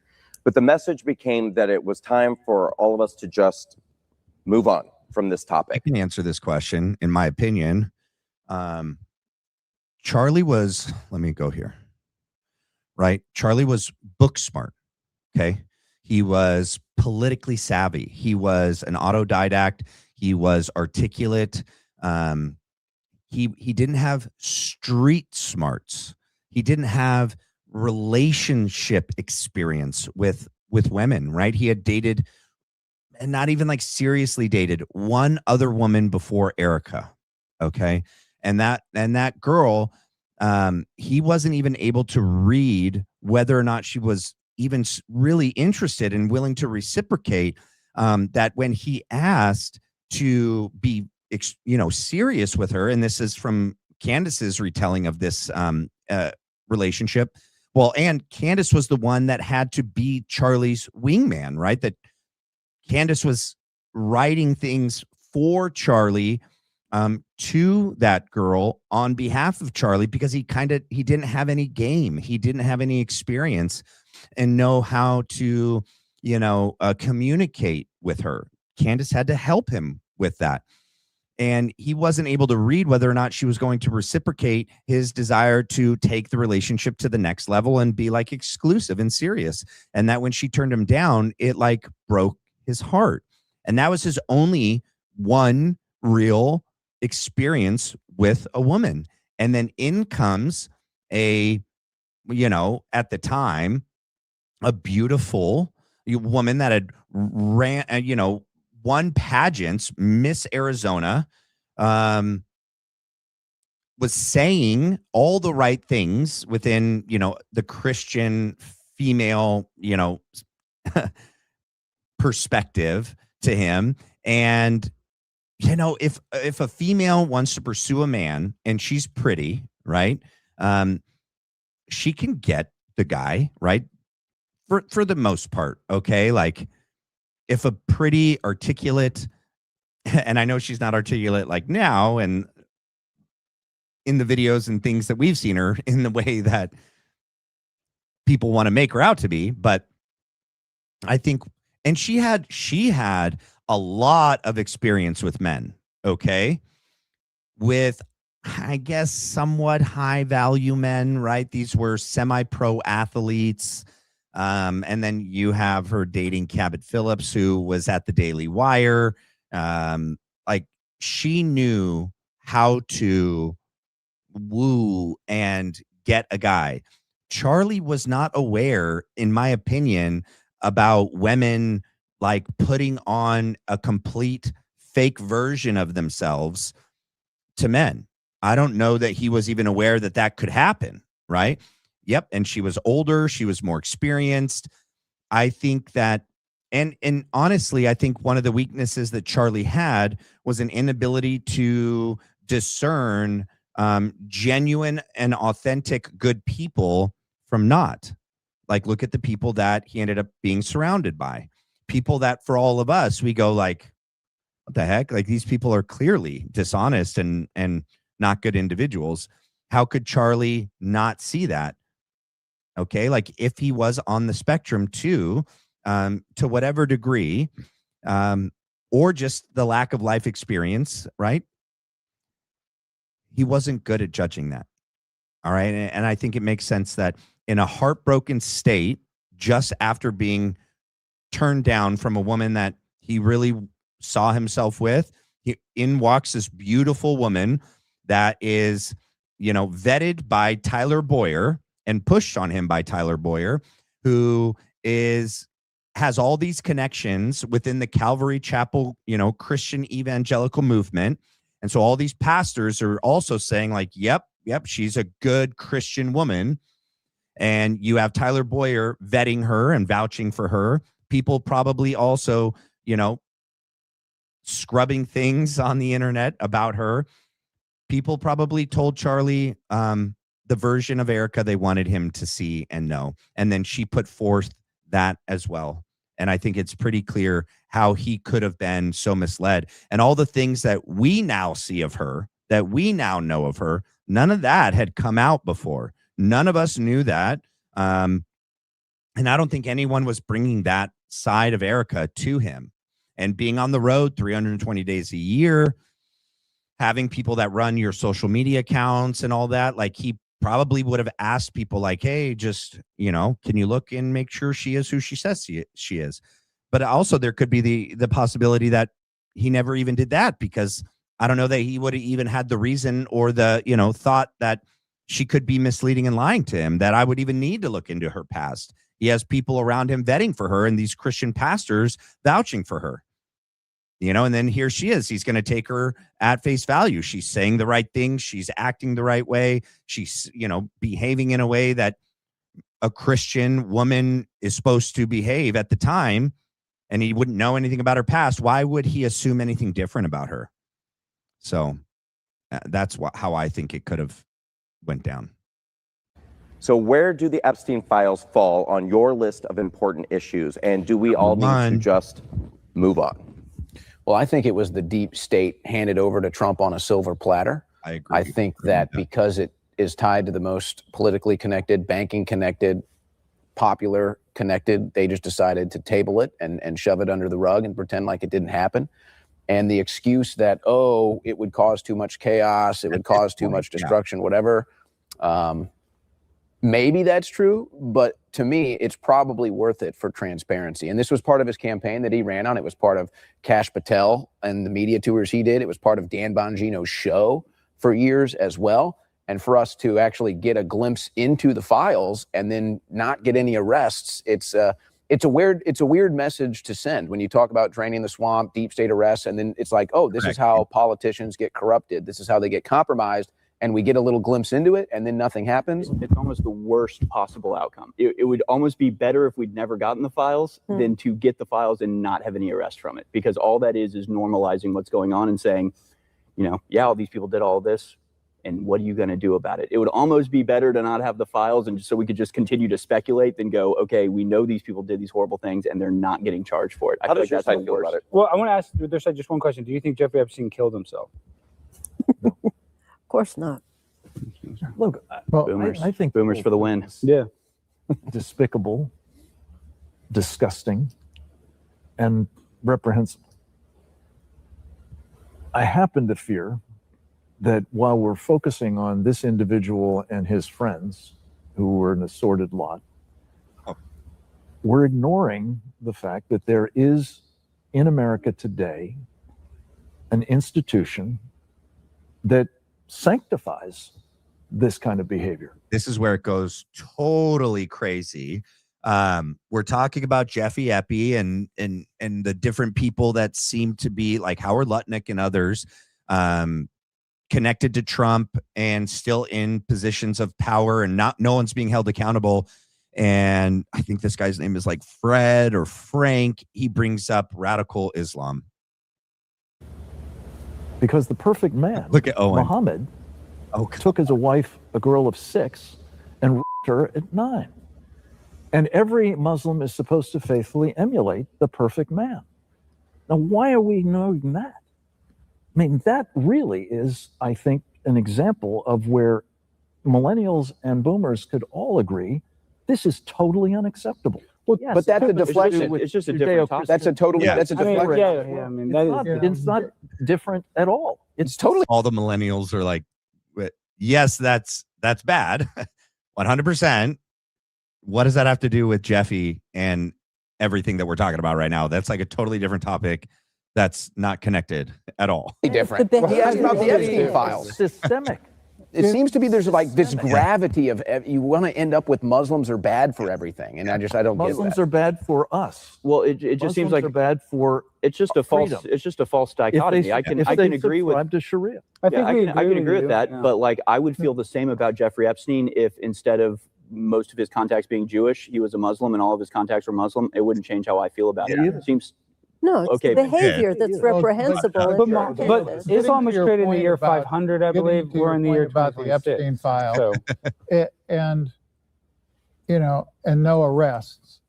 I'm interested to know who and what they should be arrested for. Oh, come on. Because I've looked through the files. I admit I haven't read all. What is it, 3 million pages now? But I've looked through there.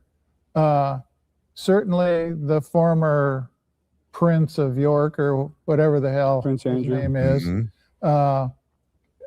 potentially is criminally liable if the statute of limitations hasn't run. You can tell that some of these, and sad, but are still getting their news from mainstream, media, because that's like one of the things, like, oh, remember, Jeffy is the only one that did it. He wasn't doing it for or with anyone else. It's just him. It's him alone. And he's spouting that. He's like, I read the documents myself, and it doesn't seem like anyone else is implicated or took part in this at all. And it's like, oh, are you kidding me, bro? There are a lot of other people who visited Epstein's Island and were associated with him, but I never did anything. In all of that, I haven't actually seen anything that would lead a prosecutor to file criminal charges. George, I got to cut you off. Puff Daddy got arrested for much less. There's all adults. And if you take a person across state lines and you have sex with them, and you pay them, or you even facilitate the transfer of them across state lines for sex, illegal. That's a crime. Well, I agree totally. But what I'm saying is, I looked through there, and the only person that I could find who actually was potentially criminally culpable was the person who was arrested and charged and convicted, and that was Jeffrey Epstein. The DOJ acknowledges that there were victims, and they've told us many, many times, we've redacted the names of the victims. This is about protecting the victims. Yeah. So if we have victims, how can we not have perpetrators? Well, that's my point. Who were the perpetrators?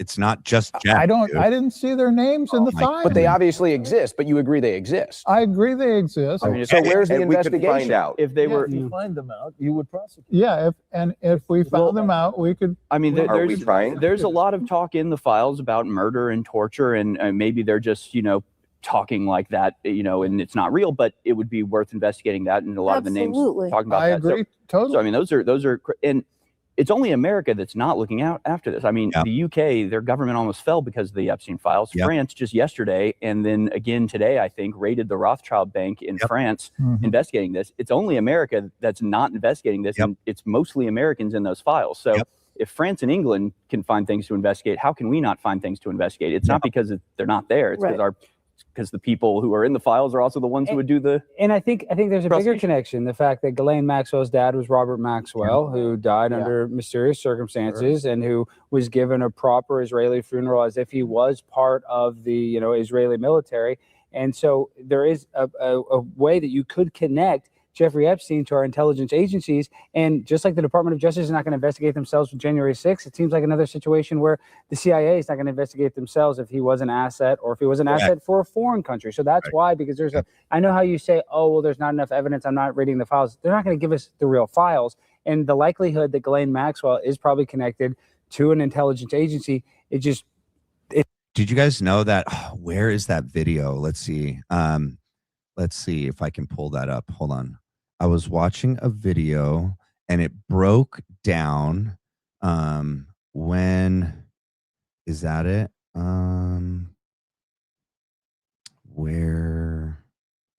Which video was it? Where it talks about there's a huge gap in when I think it's Trump.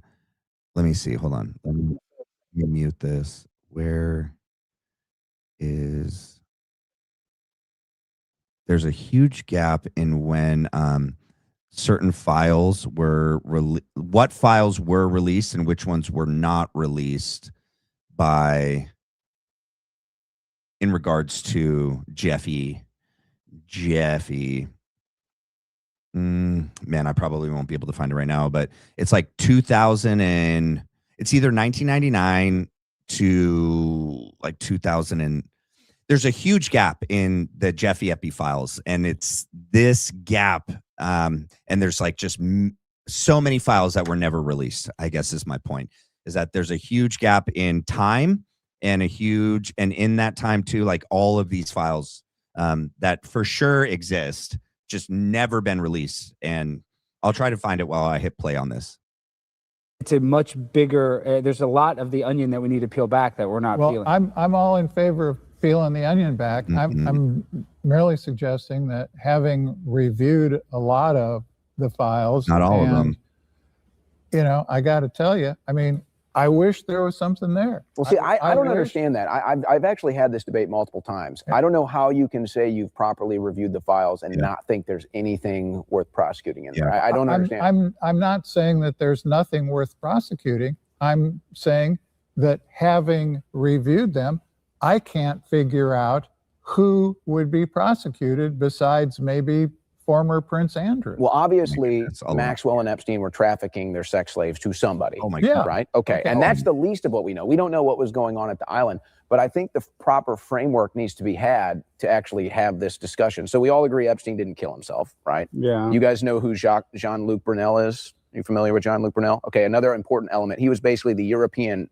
Epstein. Yeah. He didn't kill himself either. He died in a prison. He didn't kill himself. And he allegedly was going to return witness. And then there's Virginia Giuffre and the rest of the victims that were about to be whistleblowers, and they committed suicide too. Somebody's covering something. Goodness. I mean, let's not be children. Somebody's covering something. Do they have any connection with Hillary Clinton and Epstein? Not that, well, actually, I mean, Bill Clinton was on the island 26 times. Absolutely. So I think the issue that we're having here is we can talk about the files, or we can sit here and say, okay, why was there this blackmail operation going on? That's the real question. Who was running the blackmail operation, and who was all into it? Is our government so corrupt because a lot of these people are blackmailed because they're on tape with underage girls, underage boys cheating on their spouses, laundering money, that Epstein was involved in all of that stuff? I think that's the question we want answered. And right now the DOJ is just telling us, nope, it's a hoax. We're not going any further. Exactly. And in addition to all of that, Owen, I was about to say, what I find really unnerving about all of this is the way in which this has been messaged since our side took power, because everybody in this administration while campaigning talked about the importance of getting to the bottom of the Epstein situation, the files, knowing what happened. And I would probably say Dan Bongino, more than just about anybody, contributed to whipping up the frenzy of all of the speculation of what could have been going on. Fine. If I am to have to accept that they went in there, they looked at the files, and there was just absolutely nothing there. Okay, fine, if I have to believe that. But wouldn't the logical thing to do be to get in front of the public and say, look, we understand that we contributed to this belief that there was something unbelievably heinous to find in here, but we're surprised to find out there isn't. That's not what we're being told. We're being told, you're still talking about that? You still care about that? Shut up. Why are you asking these questions? I find that unnerving. Yeah. Well, I think it's unnerving also, and I think, again, the onion should be peeled back. But I got to tell you, we've had a poll about the Epstein files up on our website it's been up and down several times. Guess what the number one choice of the respondents is? We don't give a crap. And what is the age bracket of this poll? Yeah. Well, we don't. Exactly. We care. And I'll tell you what, and this is, I think there is obviously a generational divide, not just in political ideology or perspective, but in technology. I would ask you guys, have you ever heard of Pizzagate? Of course. Did you go down that rabbit hole? Pretty dark stuff. What about Frazzle Drip, Wayfairgate? All of these things are connected. All of these things are connected. And you know, just because we grew up on the internet, we can probably move around and put these parts together. And I don't know, maybe you can argue against this, but I would say our generation is easier to go into the internet, put all these parts together, and then like have this consortium that's like, wow, there's really some odd satanic child sex trafficking network going on. Look at all these different evidence points. And then the Epstein files is like the final cherry. Sorry. Forgot he said it right there. Holy smokes. Oh my goodness. I hope this, I'm sweating bullets right now. Hopefully this doesn't ding the channel. Let's keep going, but holy smokes. On top, and then nothing gets done. So if you say that there's a group of people that doesn't care about the Epstein files, that is certainly not our generation. Our generation, it is like up near the top of the pyramid. And I would say the reason why people like Jimmy Savile got away with it is because your generation isn't that hard on it. And Jimmy Savile was the world's biggest pedophile before Jeffrey Epstein. He was a host of a show called I hope this, man, because this isn't live, theirs isn't live. There's just a different requirement for like lives than uploads. And I'm just like super.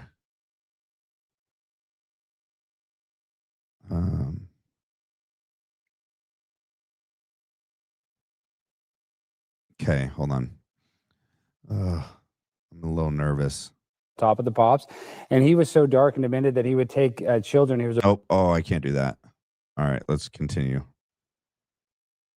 And I think we've examined this here today on and off camera.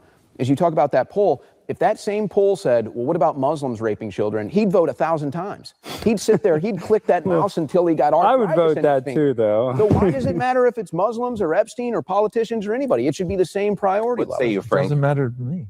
Well, it seems to. You don't have near the excitement and fervor over the Epstein files. Ideological I said pervasiveness. what I think needs to be said about the subject. I think it's despicable and heinous, and I object to it. But you have been ranting against Muslims here. You don't rant like that against the Epstein files. I don't rant against the Epstein files like that.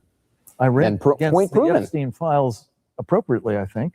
I rant against Sharia supremacists who seek to destroy our country. And that's what about Jewish supremacists your that seek to destroy our country? It worries me that it is. But what about Jewish supremacists that seek to destroy Jewish our country? supremacists have, to the best of my knowledge, not sought to destroy my country. I hope you're all enjoying this video, and if you are, do me a favor, jump in the chat. Hold on. Let me go to the next part. To destroy my country. Well, what about Jeffrey Epstein? I mean, there's a lot of emails where he's disparaging non-Jews. May or may not be a Jewish supremacist, but he certainly was working at the very high you haven't level read to the destroy our files. no country. idea. But I'm saying to you that whatever it was he was doing was not going to destroy our country. You It was. say it was a lot of other horrible. Wait a second. You Running think a that Muslims sophisticated have done blackmail more to scheme. destroy the country than Epstein potentially blackmailing and Israel blackmailing our entire Congress? I think that he has done, if you say he's done all of those things, that would be reprehensible and terrible. What I'm saying to you. But would you say it would be What I'm worse? saying to you, jihadists have already tried to do to our country. No. To destroy parts of it. No. And And what they have made absolutely clear they intend to do is. Where are the Muhammad But files? are you saying that Where the what Muhammad Epstein? Yeah. What are you saying that what Epstein? Yeah, where are the Muhammad files? I don't know what you're referring to. Because they don't exist. There's the Epstein files. well, Muhammad did marry a 9-year-old. No, I mean, Are you saying I'd say though there's that a the plenty of Epstein? Evidence of uncertain quality. I have to be honest with you. But hold on a second. You're talking about a group of people. Just me a second to respond to your question.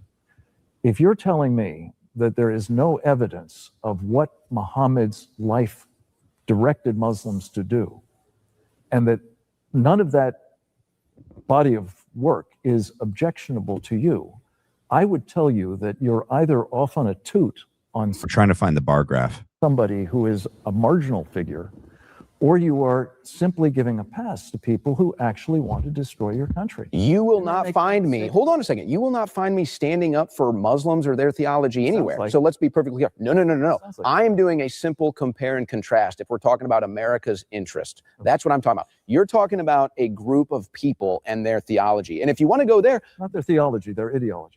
okay, their ideology. To them, it's a theology. Well, what about the idea of Jewish supremacy being a ideology a theology. That's a very real thing. But again, this is a single group of people. We're talking about a corrupt country and how it got corrupted. It didn't get corrupted by Mohammed blackmailing politicians. It didn't get corrupted by a Muslim island where people went there and had sex with kids, cheated on their wife, whatever. Whoa. That happened because Jeffrey Epstein was working with the daughter of a Mossad agent to control our government. That is a bigger threat to our country. As monstrous as the activities that you might be speaking of, that is a bigger threat to our country than what it is you're talking Let's about. open it up to global affairs. I believe that the topic that most illustrates the generational divide right now is the war in Iran and America's relationships with foreign allies.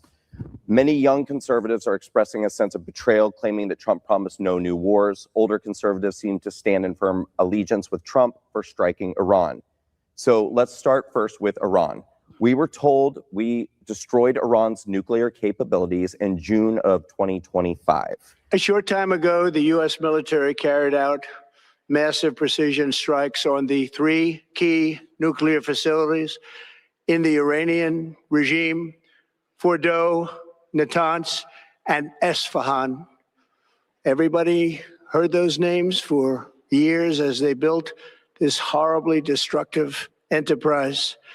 Our objective was the destruction of Iran's nuclear enrichment capacity and a stop to the nuclear threat posed by the world's #1 state sponsor of terror. Tonight, I can report to the world that the strikes were a spectacular military success. Iran's key nuclear enrichment facilities have been completely and totally obliterated. And we've gone a long way to erasing this horrible threat to Israel. I want to thank the Israeli military for the wonderful job they've done.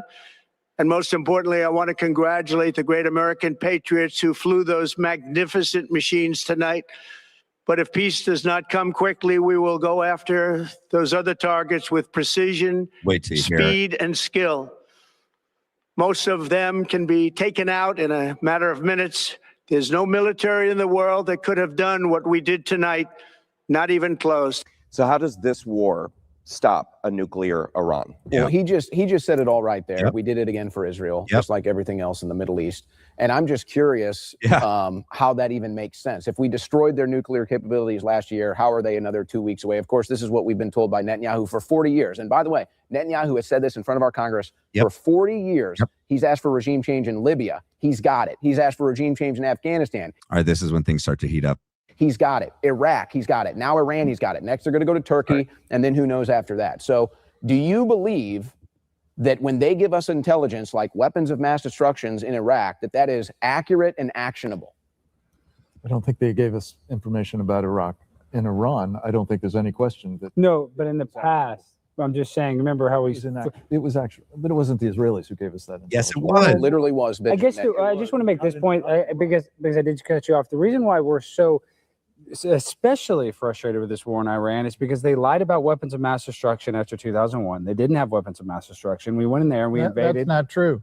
That is absolutely okay. not See, true. this is where we're going to have a huge disconnect. Well, look, weapons of mass destruction does not count. Here is a fact. During Operation Desert Storm, what they the West Germans made a poison gas.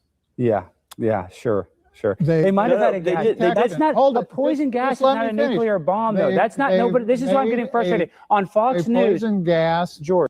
So this isn't quite the graph that I was wanting, but this is. Let's see if I can make it bigger.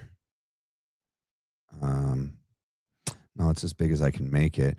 But so the crimes, the majority of the crimes really occurred in peak, right? Where like 99 to like 2003, 4, right? The peak. And those are some of the biggest years of nothing being released. Yeah. Like files. So not like when were the files released, right? But when were the crimes, when did the crimes occur during those years? Why are very little, if any at all, or none were released during 2000 to 2004, 2005? On No. Fox News, they made it sound like they had. I'm saying they made it sound like they had nuclear weapons. You and I watched the same Fox News back then. So yes, they might have found some chemical gas, but we know that Saddam Hussein used chemical gas that we gave him on his own people. So this is why it's frustrating, because you're going to say that, oh, they had some gas when they tried to represent that they had nuclear capabilities when they didn't. So you can say that's a weapon of mass destruction, but I could say an AK-47 is a weapon of mass destruction. Who's this they we're talking about? Oh, come on. I'm talking about the media. I'm talking about the media that lied. I was there, okay? And they didn't So find I a know- nuclear. They didn't find any nuclear weapons. So let's not lie. No, they didn't find But any they nuclear represented weapons. it like we were going to have a nuclear holocaust, like what's happening that was now. never Okay, so absolutely you don't remember Colin Powell saying they have huge tubes? That we have information that they have huge tubes. What was in those huge tubes, George? They had a nuclear weapons program. They had Okay. a nuclear weapons program. But that wasn't the argument. Just like Iran, right? And there, yeah. And guess who brought that intel to us? Benjamin Netanyahu and Mossad. The argument was there were WMDs. Destroyed the reactor that was part of it. Okay, first of all, so having a reactor, you could argue that a reactor can be used for nuclear power, but it's neither here nor there. What I'm saying is we're sick of being lied to and told that they have weapons of mass destruction when they don't. If you're on the cusp of getting weapons of mass destruction, that's this not is happening. incredible. This is where the divide is. Yeah, They this did is not where we have believe weapons of you mass guys destruction. fall They for just pure didn't. propaganda. No, I'm This is sorry. pure, let me ask you a question. Let me ask you a question. same. When was the first time Benjamin Netanyahu said that Iran was weeks away from a nuclear weapon? Do you know? I have no idea. The 1980s. Yep. The 1980s. For 40 years, he has been lobbying the United States to go into Iran and bomb their leadership so that Israel can take over the Middle East. That's what this whole thing is about. And you guys are stuck on this whole hate Muslims train that you can't even see what's happening right in front of your damn faces. Well, that's what I'm coming. What is happening? Wait, What is happening? Our foreign policy is controlled by a foreign country that blackmails and buys our politicians in order to do it. And $5 trillion plus have been spilled in the Middle East because of it, and tens of thousands of American lives have died in the Middle East because of it. And our generation is saying we are done. And the that is Muslim completely refugee crisis insane. happened. Yeah. That is totally effing insane. It's so not insane. This is what's, oh my. It's not insane. What did I say that's not true? Israel does not control our foreign Trump policy. just said it. He literally just said it. He had an event in Israel. He said, Marian Adelson is my top donor, and she loves Israel more than America.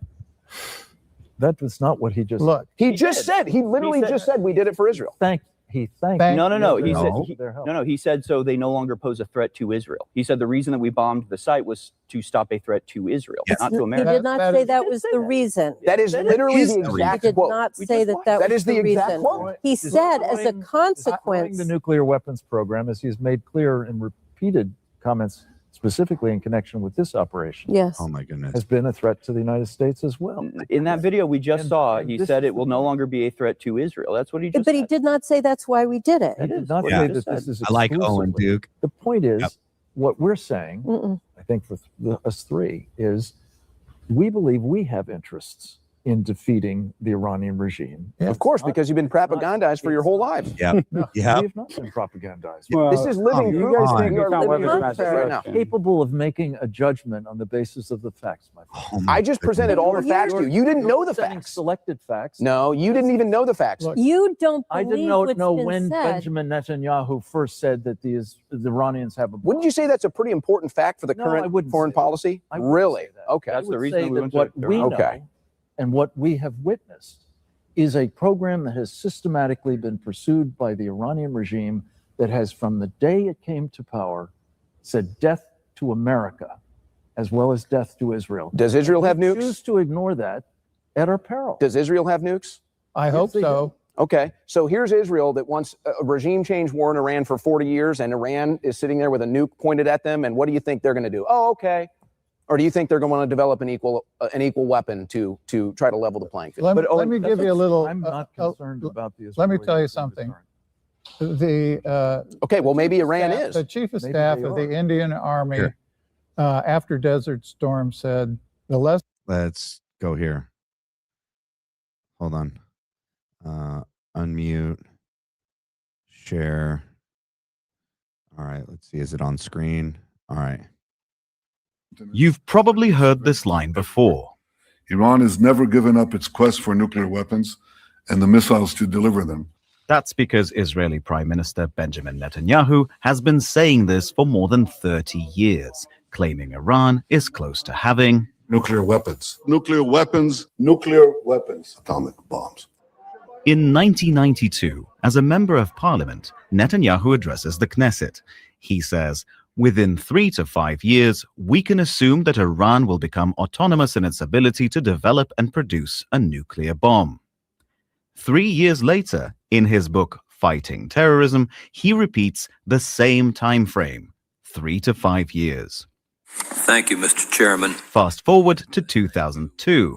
Netanyahu testifies before a U.S. congressional committee actively calling for the invasion of Iraq. Are there any other nations that you would recommend that the United States launch preemptive attacks upon at this point? The two nations that are vying, competing with each other, who will be the first to achieve nuclear weapons, is Iraq and Iran. The invasion happens months later. No weapons of mass destruction are found in Iraq. This is a fragment of a 2009 U.S. State Department cable released by WikiLeaks. Netanyahu tells members of Congress that Iran is 1 or 2 years away from being capable of developing nuclear weapons. They're online. It's 2012, and Netanyahu is holding up his infamous cartoon bomb at the UN General Assembly. By next spring, at most by next summer, at current enrichment rates, they will have finished the medium enrichment. Who drew this picture for him? Who told him this was a good visual aid to use at the UN? Oh my gosh. It's like a cartoon bomb, even like the fuse and everything. Holy smokes. I mean, he is a cartoon. His character, right? Like over 30. Oh, I think it's interesting that he said 33 years. And move Oh, sorry, hold on to the final stage. From there, it's only a few months, possibly a few weeks, before they get enough enriched uranium for the first bomb. And now, 33 years after Netanyahu's first so-called imminent warning, Israel attacks. Yeah. So how can you deny the facts, man? You know, 3 decades, 4 decades, he's been saying it. The lesson of Desert Storm was, don't fight the Americans without nuclear weapons. The George Raisley corollary to that is, you don't pursue nuclear weapons unless you want to fight the United States. And Iran has, from 1979 to the present, has as part of its constitution that their regime is committed to the destruction of the United States, the destruction of Israel, and the Islamization of the entire world. You think Iran is a threat to America? That's Sharia. They used to be. Okay. Oh, and you just said a moment ago that Israel has undue influence over our government. I think you even said blackmails. Yeah. What evidence do you have to support that? The Epstein files, I think, is the heaviest. And then the results of foreign give me policy. names from the Epstein files that are. How about Howard Lutnick? How about Donald Trump? You want to go there? How about Donald Trump in the files thousands of times? Guys, all you have to do is look at, and yes, I just want to say, there's a lot of powerful lobbies, but you can look at Cori Bush, you can look at a lot of politicians that if they do not fall in line with what exactly Israel does, they will spend so much money to fund a candidate to beat them. So they can control politics in a very subversive way by doing that. Because if you're not a part of their team, they're going to spend millions and millions and millions of dollars to make sure that you lose your election. And Massey is the perfect current one that just happened. He is the number one conservative in the House. No comparable problem, let alone an even worse one with Qatar. No. Oh my. Well, it's not as sophisticated. What would that be? It's a totally $5 false billion dichotomy. going into our universities. Isn't that awesome? I wish Israel gave us $5 billion. Man, I wish Israel would give us $5 billion. Well, to be fair, there's multiple countries that are running influence operations in our They country. take it, but they're blackmailing us. Exactly. But yeah, exactly. Of course. How do you, if you want to blackmail somebody, you think you can get some money out of them? Probably. Is Israel our ally? You bet. Why? Absolutely. Why is it our ally? Yes. I believe it's our ally because it has the same enemies that we do. No. That's what they've convinced you. Wait. Why are they our enemies? Yeah. Why are they our enemies? They're our enemies because we're allies with Israel. As George has just pointed out to you, under Sharia, they must destroy us No. because we're the impediment to the global Then dominance. why are we enemies with Saudi Arabia? Saudi Arabia is the more extremist version of Islam. You're not going to get a disagreement from me on that. Okay, so but what I'm saying is that that's Qatar obviously not the reason that we're enemies with them. Correct. I'm saying that's Enemies that. with who? I'm saying why are Israel's enemies our enemies? You're saying because they're Muslim. I'm saying that we are friends with Saying Muslim they're countries. Sharia adherent, which means That's that fine. they are obliged to impose Sharia worldwide. Yeah. That's the fine, but that core doesn't. of their. Yeah. Do you think our foreign policy has been a success for the last 40 years? I do not. And who has been the main driver of our foreign policy? I would say it's a combination of Americans and I believe foreign nationals, Israelis, including like AIPAC. I don't think they're as much, frankly, as we've seen out of.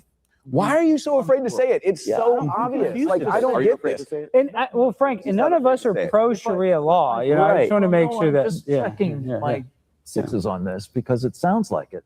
Well, Okay. that's a misrepresentation. It's insane. It's not you're in favor of it. You're certainly excusing it, as we've been. No, not at all. I'm not pro female circumcision. Okay. What I'm saying is there can be two bad guys. Just because one is bad doesn't mean the other is good. I'm just saying that I don't think that the one you're pointing to is a bad guy. Well, I mean, I get frustrated They're because an ally of ours, and what they have done in our interest as well as theirs is profound. But what have they done? What have they done? What they've done in our interest is take out the Iranian regime. We did that. Oh my gosh, we did that. No, we did that. Yeah. They did that. What? Really? Donald Trump. Oh, really? But Frank, Iran doesn't have weapons. We just watched the video. He said we did it. We sent the bomber. Talking about the fricking bomb, dude. So we did it. Then why? So we did it. Why are we talking there? about the regime? Then why are we there? The regime. Then What why are regime? We put Khamenei in 1979. We were the ones that installed him. America installed Khamenei. We let him go into Iran, and we got. Yeah, we put him in. You're not going to get any defensive. No. Yeah. This just shows you how nonsensical this argument is, and this is what we're nonsensical, dude. We're the ones that put the regime in, so I guess you're saying that it's our job to take it out. I know. Well, maybe we shouldn't have let it happen in 1979. Jimmy Carter was a disaster. Okay. I think you're going to get any disagreement Right. about that. We agree. Last point. If you net out Mm-hmm. the mistakes that we made in a number of places, one of the worst of which I believe was Afghanistan, not decisively defeating the Taliban and calling it a day, but trying to convert it into a nation, a democratic nation. Well, how is Iran different? In Iraq. But how is what we're doing now any different than what we did in Afghanistan? I think what we did in Afghanistan was we had boots on the ground and we tried to nation build there. We're not doing that right now.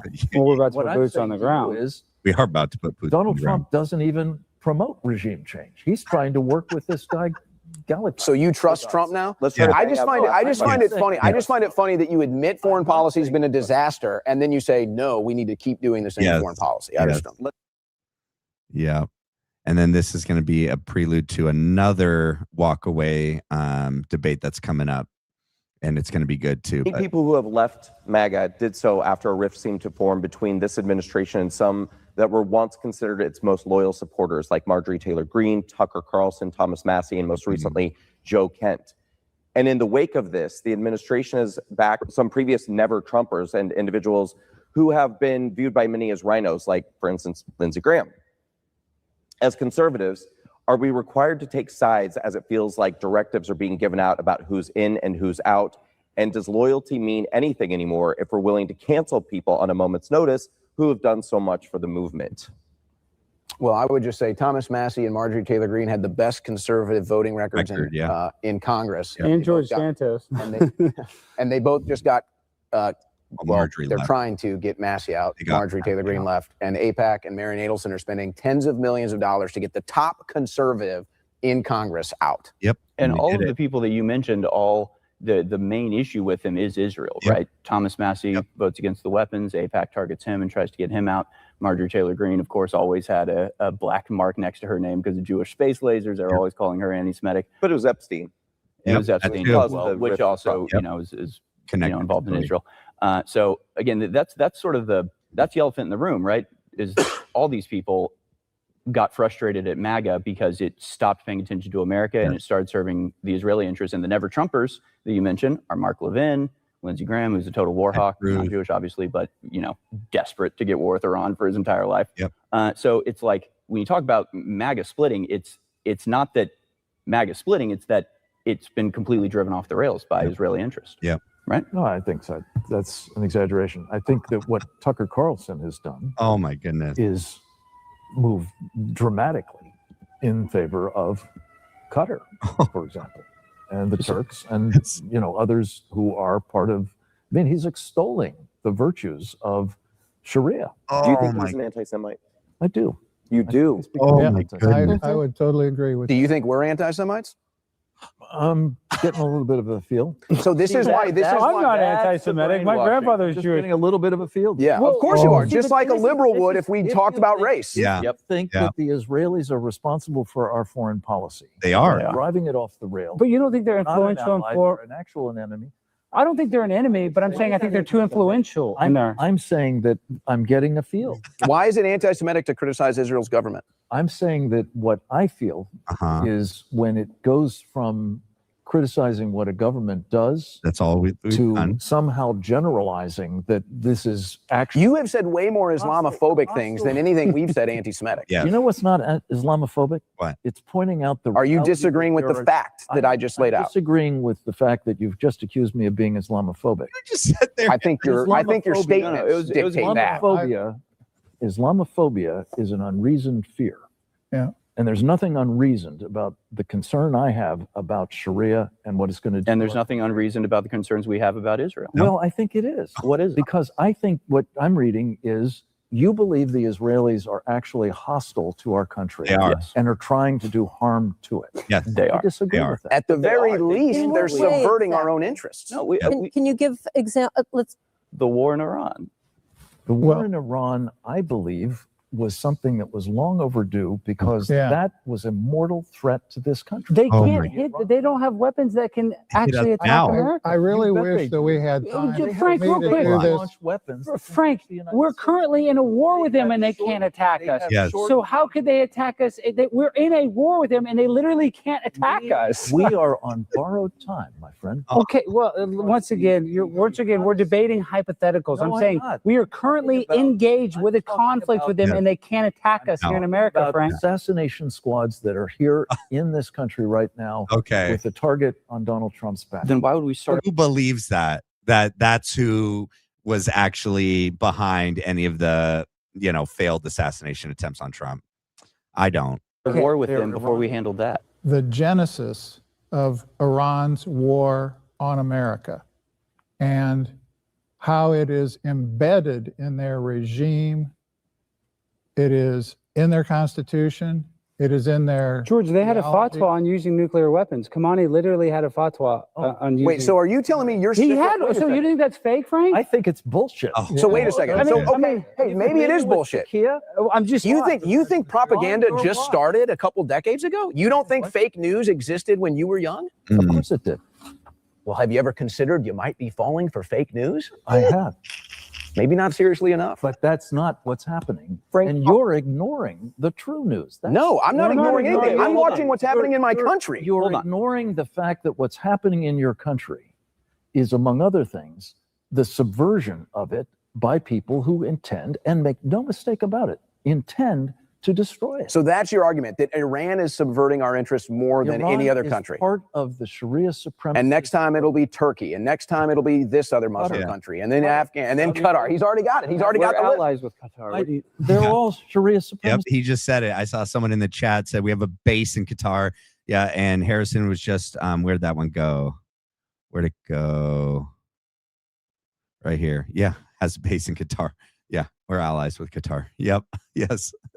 Yep. That makes sense. Qatar just gave Trump a big plane, right? this country. You know that we actually have a more meaningful agenda. Do you know we have a more meaningful treaty with Qatar than we do with Israel? Wait. Rubbish. Israel is not even a part of the non-proliferation treaty. We can't even have a deal with them. Whether we have a treaty with them or whether we have a relationship with them. Oh my goodness. So they benefit quite handsomely from that relation. They do. And the Yeah. Qataris have And we don't. quite handsomely as well. Of course we have. No. Of course we have. Let's take your premise in totality, right? You're absolutely right. Iran is trying to kill everybody. What? Not everybody.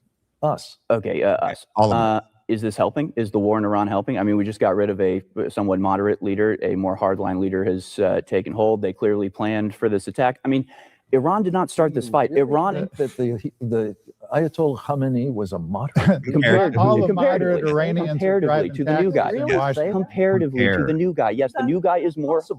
They were birds of a feather. They're father and son, for God's sake. How many countries? So it's the best. So it's the best. We've done nothing. He's not even the leader. He's in Russia getting treated because he's deathly ill. Okay. The guy who's running it now is the guy that Trump is saying he's going to make the new, Rodriguez. Is that really gonna work? A very devastating problem. Frank, I have a question. If Trump can't even pick who's going to be the mayor of New York City, do you really think that he can pick who's going to run Iran? I don't think he can. But I'm saying what he's doing is legitimating this guy. Do you think we're going to be stuck in this for decades? Of course, we're going to be stuck in it. How long is it? We've been stuck in it our whole How lives. long is it?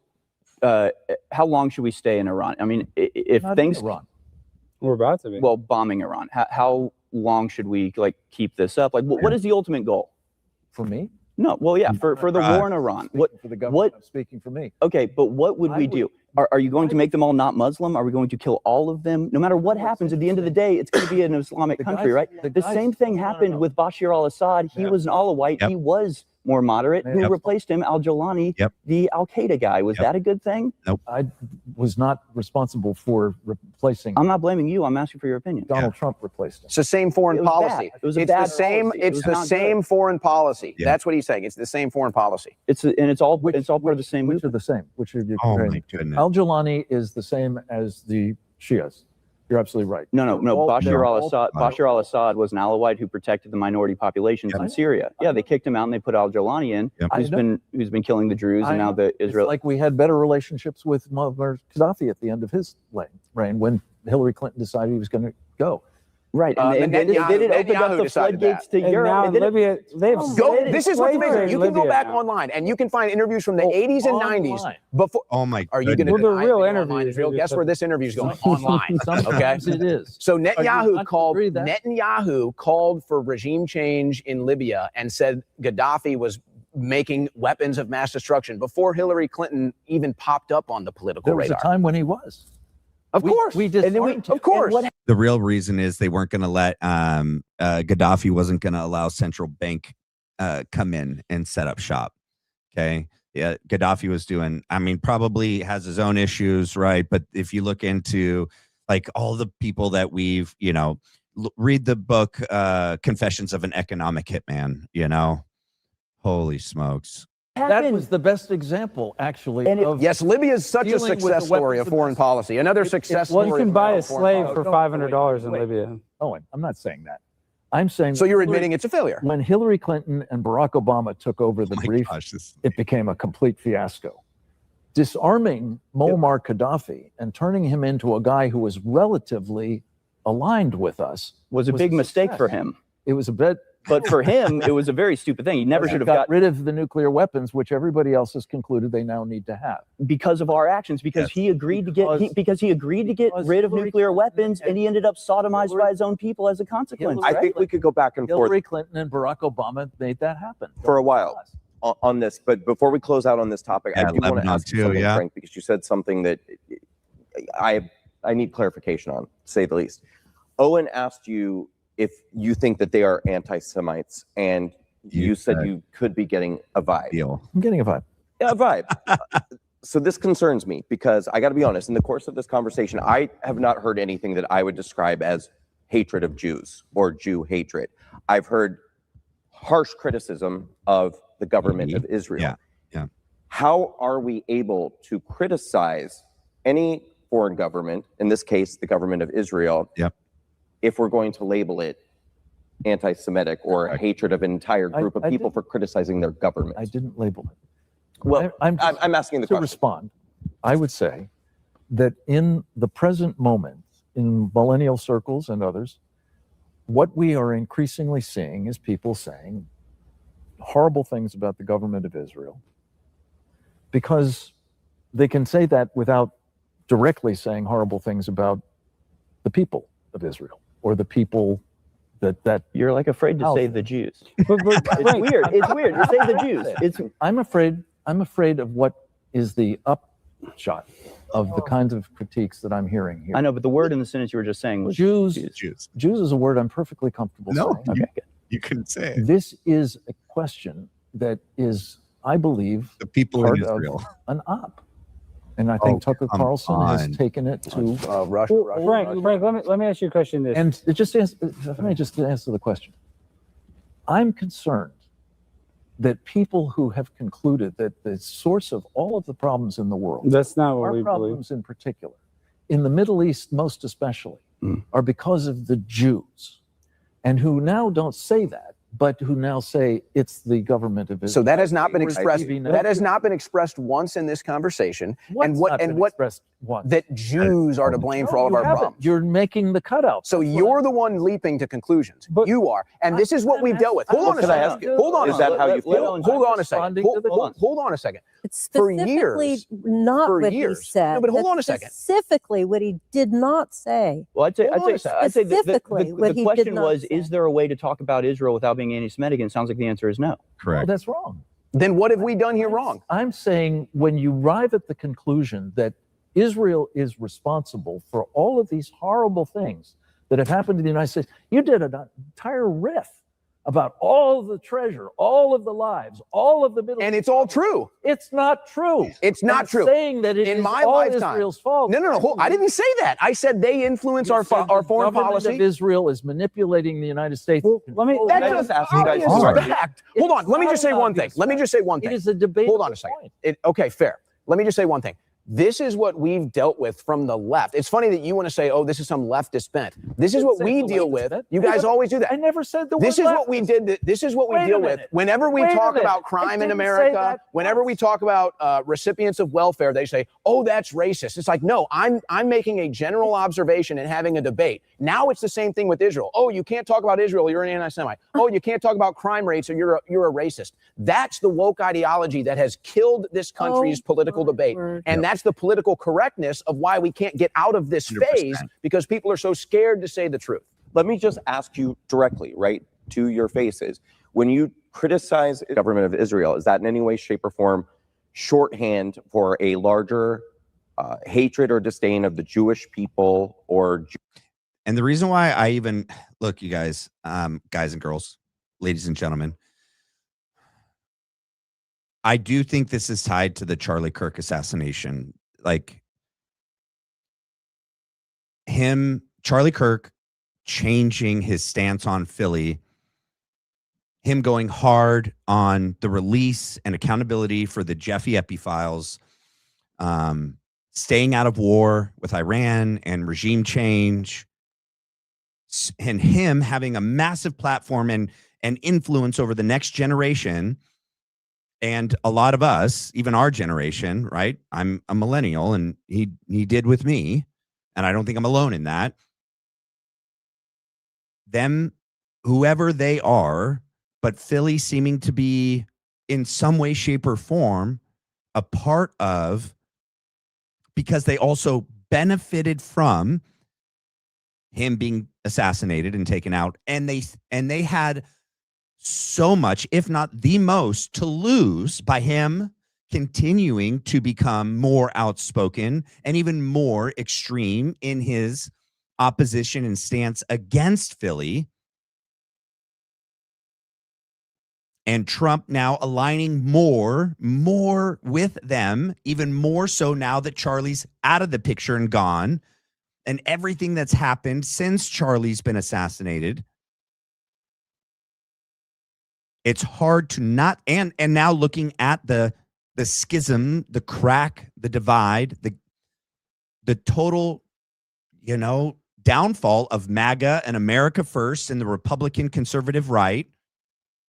It's hard for me to not see how that all has to do with, one another, with Philly and with Trump and his administration and true MAGAs compared to never Trumpers, and them now infiltrating Trump circle now that Charlie's gone. That didn't happen before Charlie was gone. That happened after Charlie was gone.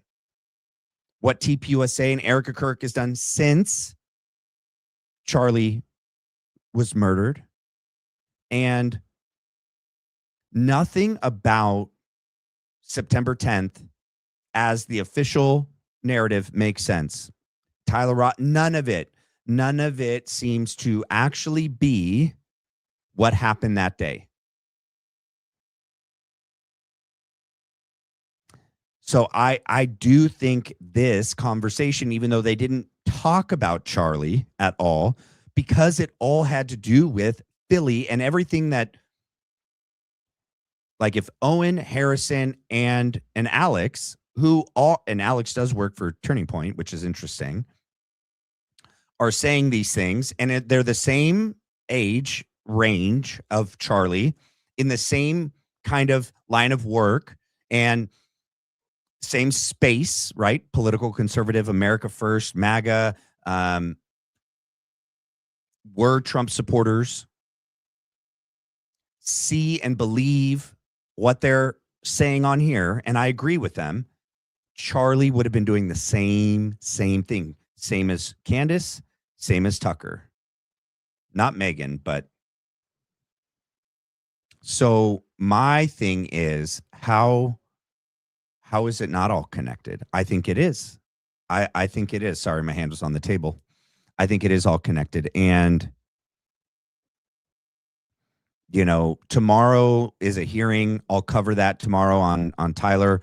But I definitely, yeah, generational war, no war, but the class war, yeah. But there's a generational divide in what we think the problem is, who we think's to blame. I definitely think that either they're going to have to take Tyler out somehow. I don't know how, or they'll make sure that the fix is in, right? With either the prosecution, defense, and the judge, or all the above. Or he gets off somehow, but then nothing ever, no real further charges are ever brought on anyone or anywhere else, like BB and people in Philly would ever actually be charged and ever tried and convicted for their role in Charlie's assassination. No way. Look at what they did with Jeffy Epi. Come on.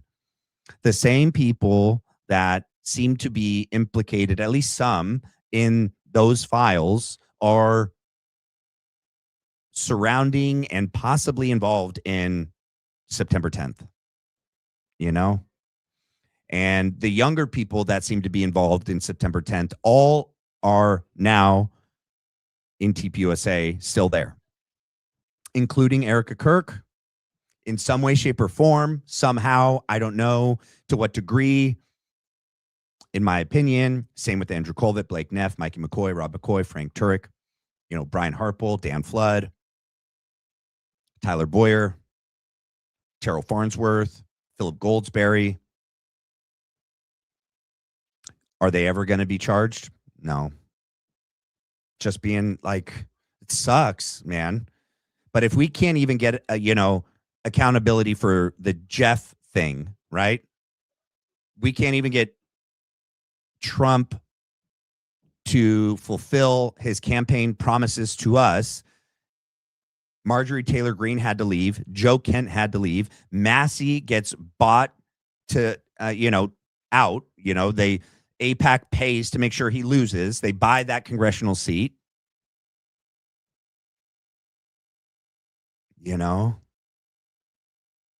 Yeah.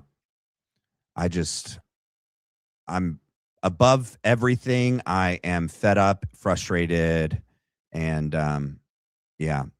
let's listen to some Charlie Kirk for a minute. I need a change from that debate. If we're afraid to, if we, afraid is the wrong word, if we are hesitant to involve in the culture war, we're going to pay a very, very steep price for that. I mean, look, we play well with, anyone that wants to play well with us, right? I mean, look, in youth politics, some people are going to be upset. We say nothing but good things. And whatever they say, that's fine. God bless them. We believe in Reagan's 11th commandment, thou shalt not speak ill of a fellow conservative. So we really believe in that. And look, we believe that the more youth organizations out there, the better. The more activists out there, the better. I have such respect for, Ben Shapiro, Steven Crowder, Michael Knowles, all the amazing kind of new entrepreneurial upstart voices. And you saw Candace Owens has absolutely exploded onto the scene. I don't think anyone can make the argument that, oh, we already have too many voices, Candace, doesn't matter. I mean, are you kidding me? This is awesome.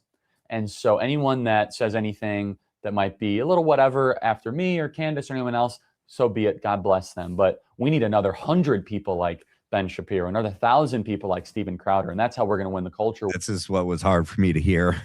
But keep in mind, this is in 2018.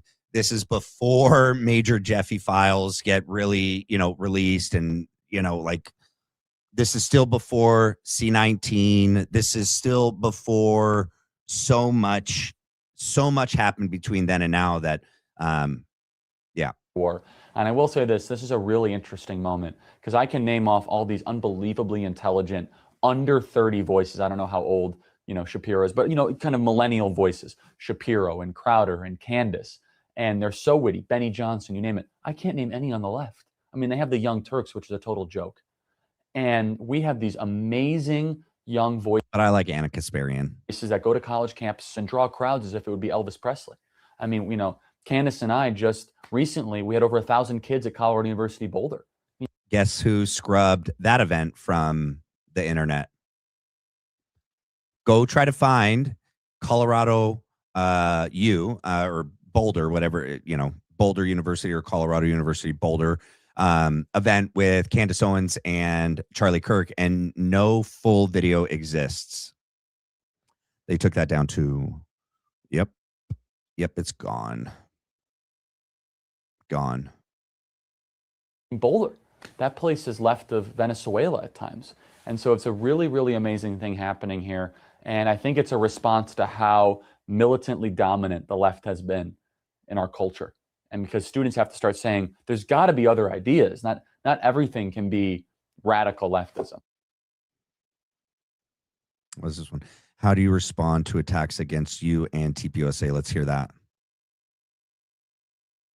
I hit play, didn't I? None of which are true. Look, I mean, I can go piece by piece, but we talk about three big things. We say America's the greatest country in the history of the world. Yes. The Constitution is the greatest political document ever written. Yes. Free market capitalism is the most proven, yes, moral, and effective economic system ever discovered to lift the most people out of poverty into prosperity. Those are what we talk about.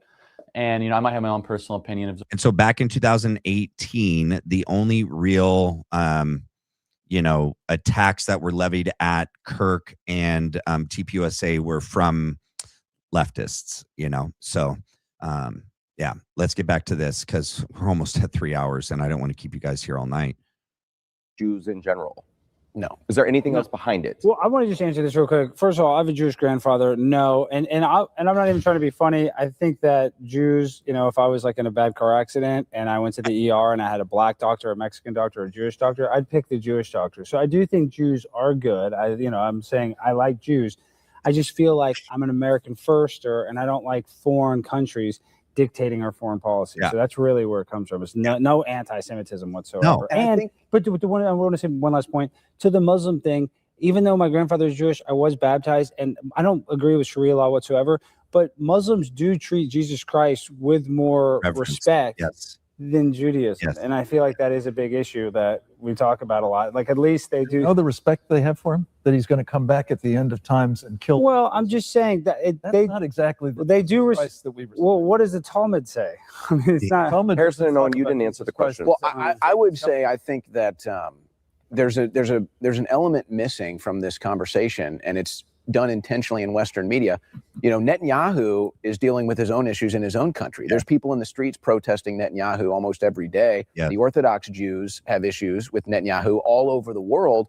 And the Knesset in Israel right now is wanting to put Netanyahu on trial. So this idea that somehow every single Jew agrees with the current U.S. foreign policy or the actions of Netanyahu, I think, if anything, that's more anti-Semitic than sitting here and trying to have an open conversation about foreign policy or criticizing a foreign government. But you never see any of that in the Western media. So it's this idea that, it's this one train of thought, single foreign policy. Everyone agrees with all of these different ideas. Not true. And that simply isn't true. And so because you don't see that other side of the spectrum, let's say from a Israeli Jew or an American Jew, since you don't see that other side of the spectrum, you're just assumed that, if you criticize this because everyone's thinking the same, then you must have some inherent hatred. But what about you?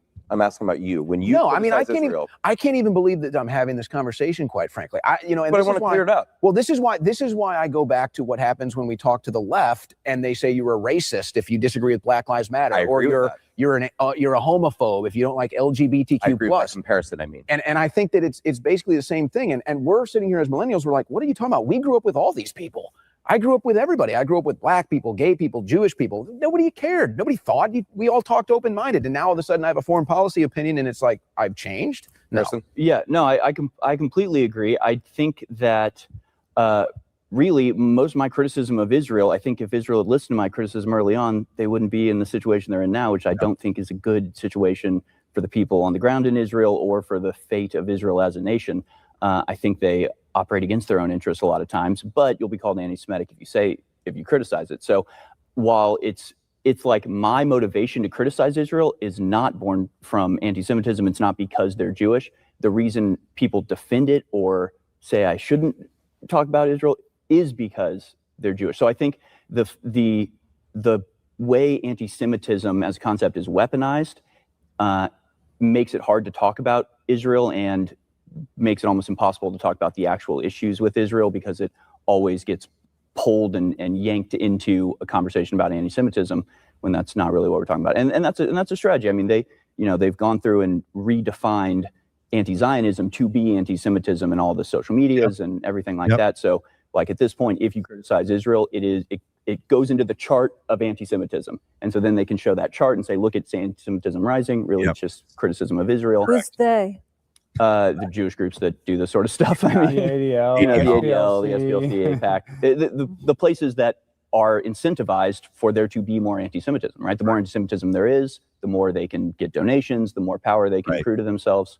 Again, it's not because they're Jewish that this is happening. People do this for all types of people, but obviously it happens with the Jews as well. So, right. Look, I'm delighted that there's not an anti-Semite in the room.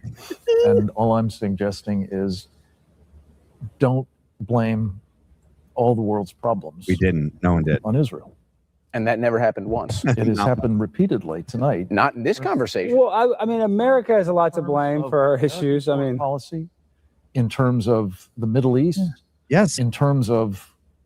Well, this is because we have a disagreement. We believe Israel is the number one influencer of our foreign policy. And that's what we believe. And I think it's pretty obvious you guys disagree. I do. And that doesn't mean that they're responsible for all problems. But the suggestion was made several times. No. That it is. And look, if that's not the case, all the better. Great. Then But you don't want every Jewish person on the planet to be held in the same regard as Netanyahu. Who's making that kind of claim? Ben Shapiro, Mark Levin. Judeo-Christian promotional ideas. Or Israel or the government of Israel or Bibi Netanyahu are suggesting that somehow it's all one big monolithic thing. Which is even worse. There are some people in Israel who hate Bibi, no doubt about it. They're a relatively small number. He's being prosecuted. There's no question about it. That's been going on for years. The point is, from my perspective, what he has done historically, and particularly in this past couple of years, has been not only absolutely essential to the survival of Israel, oh my goodness, but of value to us as well. But isn't that ironic in and of itself? You say he's been good for the survival of Israel, yet Israel sits here every day and says their very survival is at stake. So how is that a good thing? And do you think that Israel's survival is at stake? But I just want forever, for all time. So I have because I know as long as you've got Sharia supremacy. And why is this my problem? It's not. That is going to be continuing. Can I ask a question? Because we were talking about this off camera. So I want to ask, what about what's going on in the West Bank with Israel destroying the last Christian settlements there that have been there since the time of Jesus? I don't believe that's true. You don't They think did that's bomb a church. They bombed the last Catholic church. Taba is the last all Christian settlement, and they're annexing it. They're driving the people out, and they're starting fires there and burning it. Right? I don't believe that's true. Okay, well, So you don't think Israel's expanding at all right now? What about Lebanon? Well, I want to ask two questions. I just want to ask two questions. Israel is trying to deal with the threat that they are facing. So that's a nice packaged way to say they're expanding in the West. So it's a nice packaged with a But bow. Frank, They're expanding. this is why they're losing this is why they're losing the propaganda war, and why young people are becoming more, outspoken when it comes to Israel. Is that even the IDF admits that they have a 84% civilian casualty rate in Gaza. So I understand that Hamas is there, but if the majority of people that they're bombing are under the age of 18, that's a little egregious. And then on top of that, we start this Iran war. The reason we're anti-war is because they bomb a school with 170 kids, and it's hard to defend that. Yeah. You know what I Well, mean? how can you guys argue that you only care about America? You just want to put America. I'm saying we care about American interests, and now you seem deeply involved with Israel and Gaza and what's going on there, which really shouldn't impact your life in any way. Well, that's not necessarily true because they dictate a lot of our foreign policy, and we send them a lot of money. So I mean, it does takes my tax dollars. It's our weaponry that they use. Yeah. Man, it's getting. All right, let me go here, and we'll end with a clip on Charlie. Witty, Benny Johnson, you name it. I can't name any on the left. Where's the? I mean, they have the young for, and we just kind of watch and let it happen. Now, finally, you're starting to see the resurgence where there's a little bit of a competition of ideas, where conservatives have realized, oh my goodness, the last 40 years we have ceded this territory. So a couple of things. I call colleges islands of totalitarianism. They're these little bubbles that are created that are so outside of the real world, where free speech doesn't matter, where feelings matter more than facts, where professors use arguments from authority to silence dissenting opinion, where conservatives are called names, not proven incorrect if they say something that's wrong. So immediately, instead of ever saying your ideas are wrong because of this, if you're a conservative or a Trump supporter or a Republican, they'll say you're sexist, bigoted, homophobic, racist, so on and so forth. They'll use slander, and it's very, very difficult to believe in the three ideas, American exceptionalism, free market capitalism, and the Constitution on these campuses. But it's not that students are opposed to our ideas, it's they're not exposed to them at all in the first place. And I've seen it firsthand time and time again. Students light up. They say, I've been waiting for this. I never heard in my entire time that America is a nice place. Think about that. That I've never heard that America is a force for good in the world. I've never said America is a perfect country. I'll never, ever say that. But it's a great country. In fact, the greatest ever to exist, period, bar none. And I have students come up, they say, Charlie, really capitalism is a good thing? I've been told in my economics class, I've been told my whole life that capitalism is a negative thing. And they're so interested and they're curious. And so the campuses will hold the key to Western civilization. I truly believe that. And it's a great honor to be on the front lines of that, literally, to be sending well-trained troops, to use the battlefield metaphor, into the trenches to fight for the soul of this country. And unfortunately, our students sometimes do actually, experience physical backlash and retaliation, or they get called the most horrendous names. They kicked out of sororities and fraternities, and they have newspaper articles written about them. The left will do anything to destroy conservatives. And our students are becoming hardened warriors at a young age, a very young age. And they better watch out because they're very weak and we're very tough. Because when you send a conservative to Wellesley, when you send a conservative to Yale and they have to fight for 4 years, they come out as a tough, intellectually grounded warrior. And they're not going to back down. The left, they're weak. You really see his Chicago, the way he speaks, his mannerisms, and I mean, not really like a, what is the word, accent, but I mean, you can really see it come out when he gets passionate and talks about stuff. So, well, you guys, it's 3 hours in and I am pooped. If you guys haven't done so already, please do me a favor and hit the like and subscribe. It's the best way to help the channel, and I really appreciate it. I know it was a bit of a, touchy subject tonight, but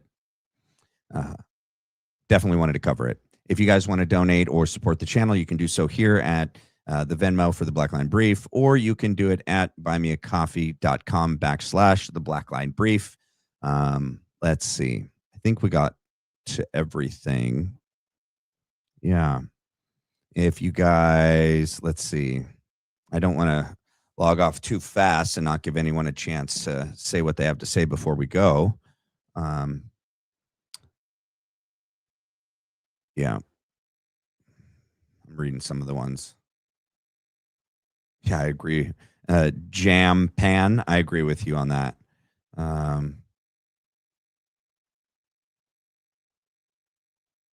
About 5, watching Erica talk about 5 dogs. What? Why was Charlie's painting on the floor in the storeroom? Did I miss that? Hold on, let me go back. Let me go home. Let me go here. Let me go Erica Kirk. Which one was it? In her own words. I don't know if I can find it. All right. All right, ladies and gentlemen. Well, thank you guys so much for joining tonight. I hope you guys have a great night. Stay tuned this week, and God bless you guys. Have a good night. I'll see you guys next time. God bless. Take care. Bye.